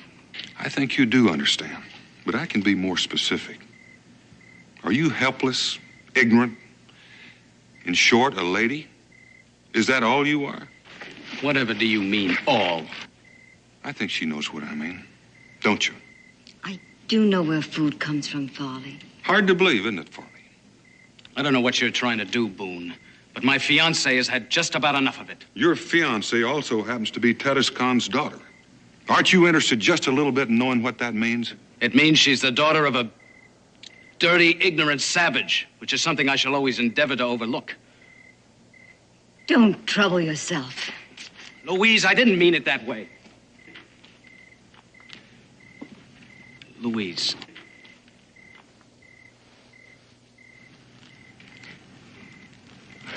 We're to be married. But only if we overlook certain things. Isn't that true? Yes. I won't have a squaw for a wife. Do you think you can overlook my parentage, Farley?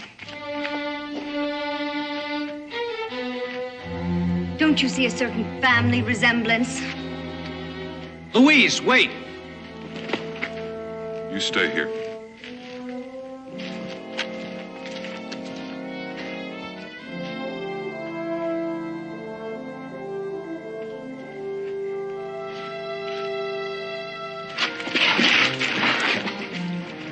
You'll dirty your hand.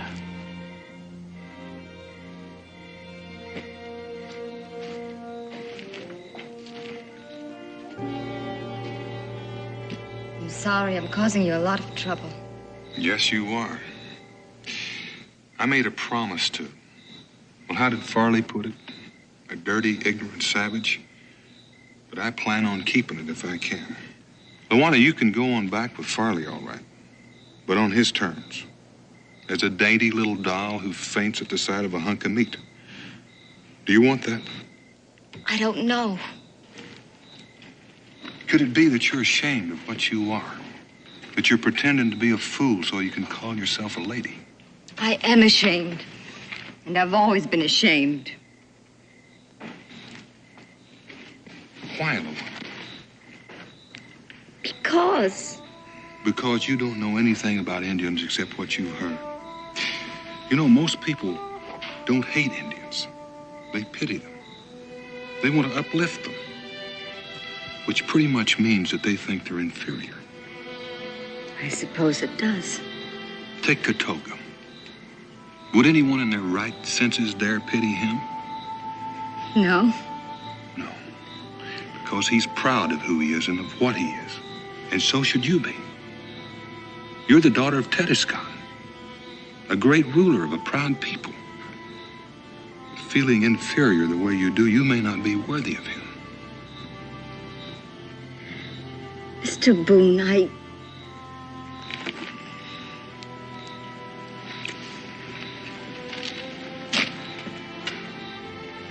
Luana, you can do what you like with these. I'm tired of carrying them.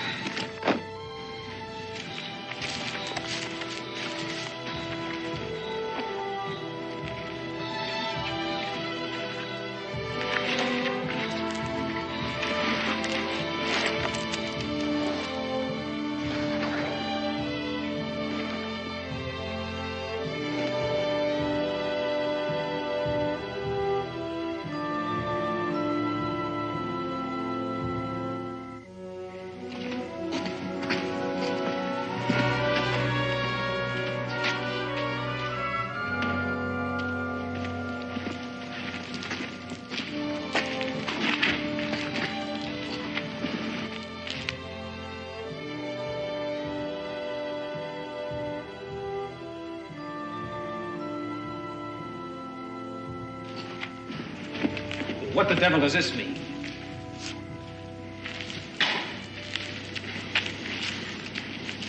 Did you know my mother, Mr. Boone? A long time ago. Do I look like her? Very much. Do you intend to remain in those ridiculous garments? They're quite comfortable.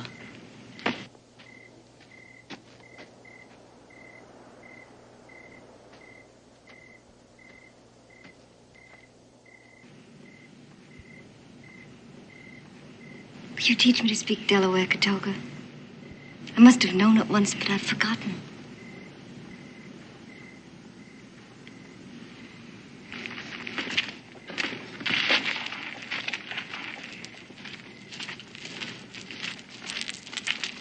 Have I done something wrong? Well, in a way, you're more or less asking him to cut his own throat. Because he wants to be chief. That's right.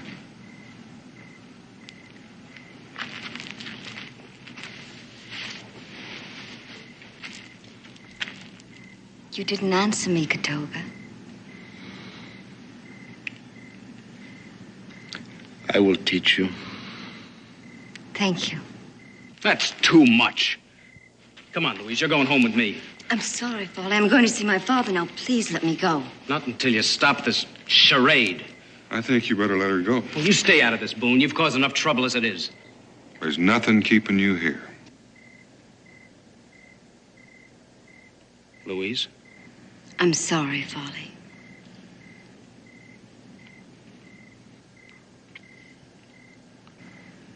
It isn't the same anymore. Can't you see that?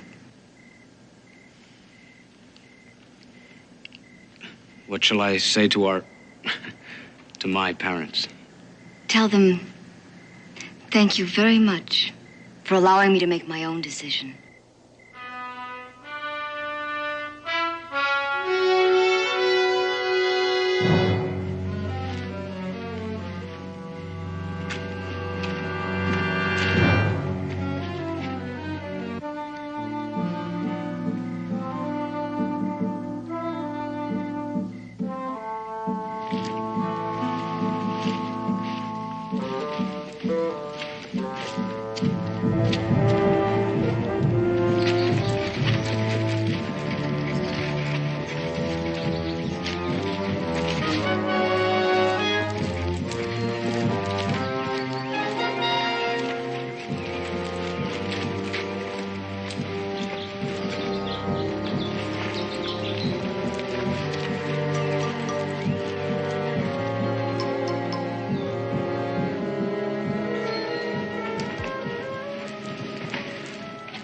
Ongom gusto kawan no chan. Welcome, my child. I did not think you could remember our language. Katoga taught me a few words on the way. Katoga? You must be a diplomat, my child. Well, it could be, Tedescon. I kind of think there's more to it than that. She is very beautiful. Like her mother. Yeah. Yes, like her mother. I'll be going. Oh, no, wait. Tonight, there will be a council meeting, and then you may go with my thanks. And if there is no war among my people, it is because of what you have done. War? I'll wait. Do you know why you were here? He said you had died. It is true. No. We won't talk of that. There's so little time. And we have very many more important things to talk about. Death and I have only been waiting for you, my child. Yeah. Sit beside me. Are you afraid of me? No. Then why do you weep? I have two fathers, and I am losing them both. That is hard. But what I will ask of you is harder still. Tell me, are you a person of strength and courage? I don't know. It is not proper to be modest with me.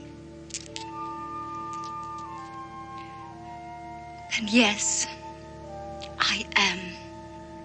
Then listen carefully, and I will explain. I'll get some water.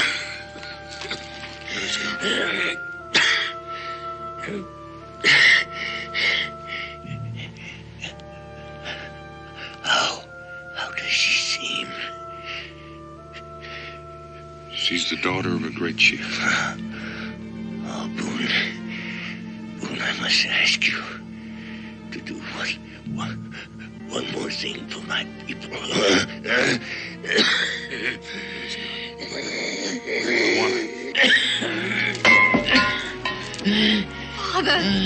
Father!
I loved him too.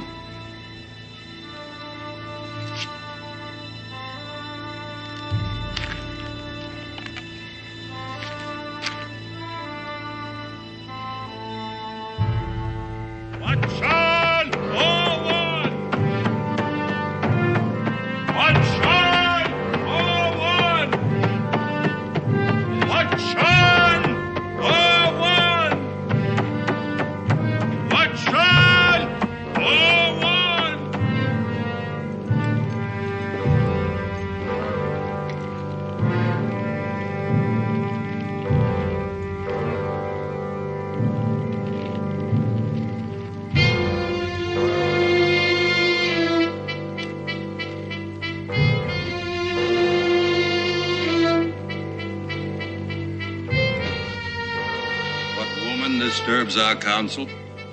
I am Lawana, daughter of Teduscan.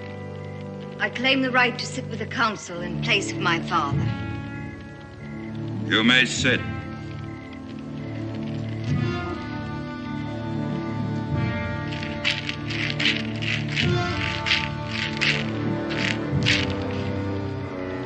The council will begin.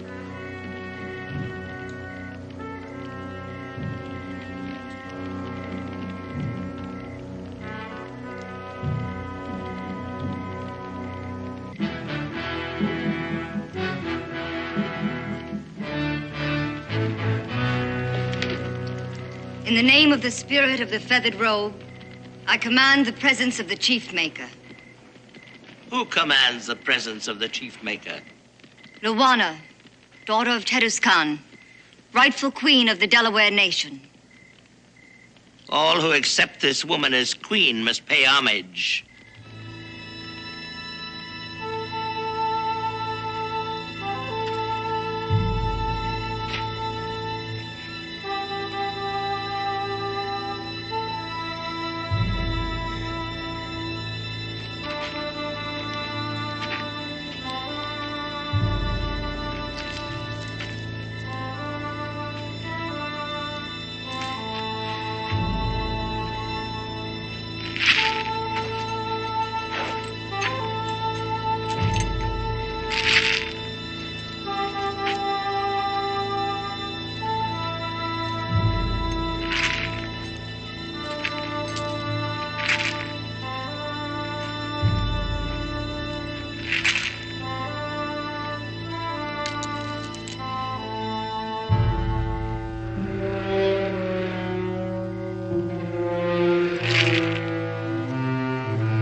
I demand the ancient trial of kings.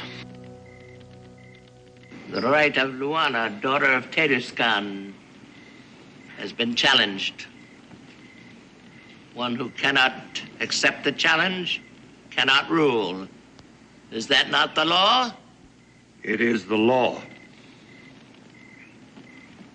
Do you accept the challenge? I accept.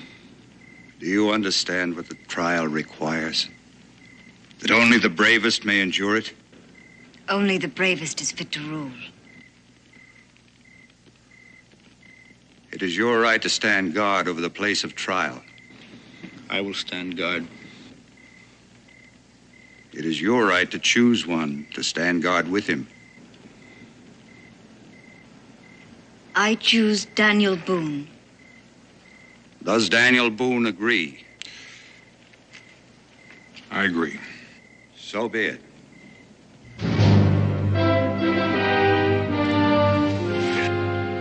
Withdraw the challenge. I do not understand you. I did not expect her to accept the challenge. Perhaps she will not survive. It is her business to withdraw Or would you rather spend your life subject to a woman? There are those that say I'm already subject to a woman and that you... Speak up, my son. Say what is in your mind. That you would rule through me and that you would make a war to show your power. Do you believe this? I do not know. I have spent my life trying to win the feathered robe for you. Do you think I would steal it from your shoulders? Have I ever given you reason to distrust me? Answer me, my son. No, my mother. No, you have not. Well, then trust me now. You will be chief. Not slave to mother or queen, but chief. I promise you this.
Stop this, Katoga.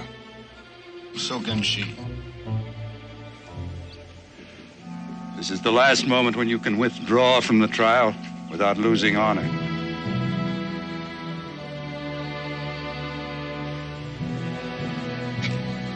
Let the trial begin. So be it.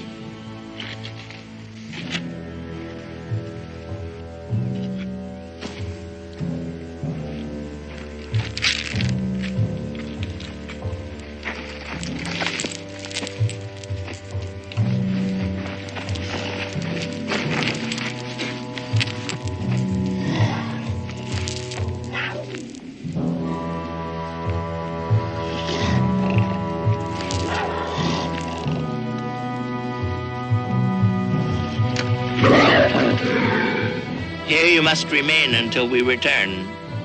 You will touch no one, no one will touch you. You will eat nothing, nor will you drink. If at the setting of tomorrow's sun you have survived the trial, I, Tatama, chief maker to the Delaware, will place the mantle of the feathered robe on your shoulders.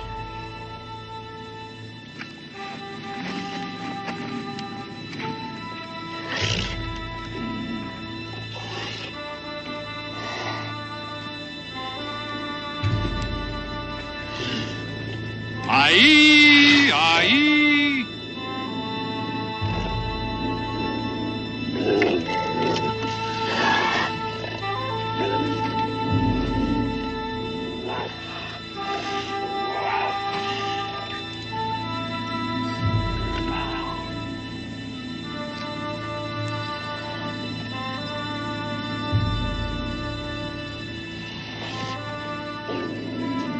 Oh, Great Spirit, the destiny of this woman is in your hands.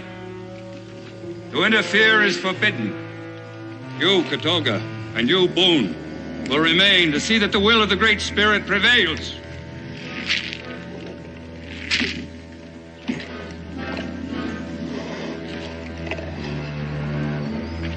You may not hold weapons. It is the law.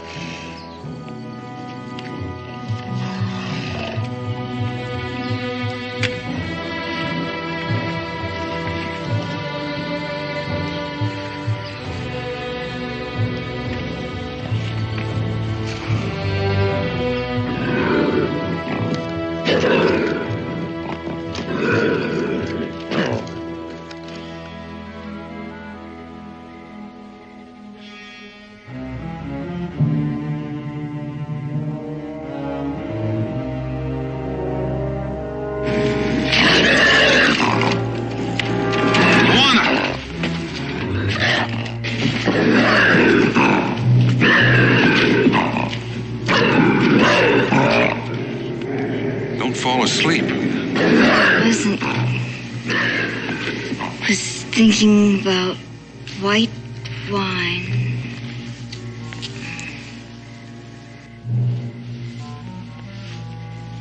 Have you ever had white wine, Katolka? I've never had white wine. Poor Katolka. Pity Katolka. I never should have gotten you into this in the first place. I'm all right. Just a bit chilled. Well, you better enjoy the chill while you can. It's going to be daylight before long.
Can't take anymore. She need only loosen the thong. I'm gonna take her down. She must do it herself. Stop it. Katolka is right. Let me alone. Please.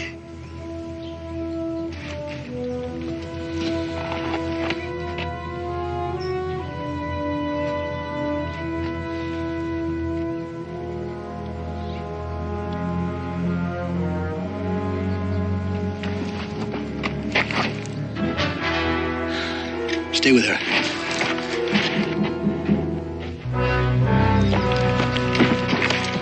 What are you doing here?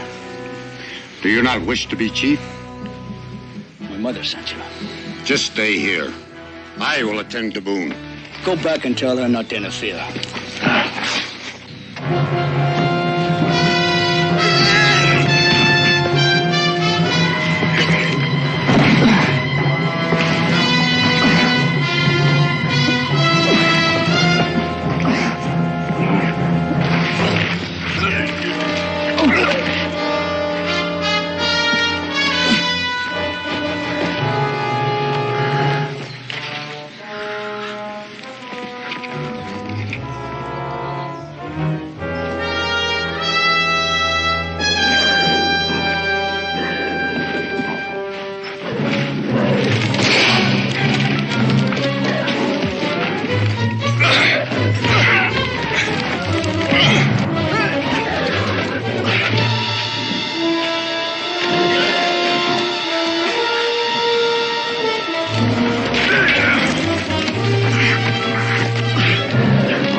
Katoga, are you all right?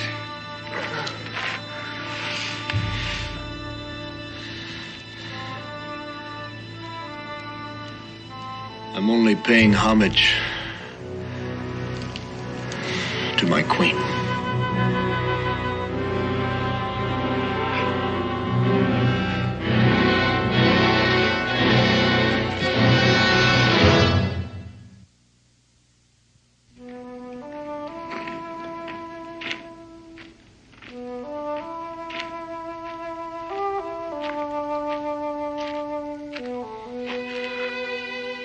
You would be proud. It's because of you that I was able to do it. Perhaps. I've come to say goodbye. I'm leaving with Daniel Boone. Why? Is it because of your mother? The council said she need not go, only that she no longer be chief maker. For her, that will be worse. No, I'm leaving because I will not be chief. I've sworn this to myself. Isn't there another way, Katoga? Must a queen rule alone? You're very bold. I keep surprising myself. But a queen should be bold. What surprises me even more is that a man who wants to be chief should be so shy.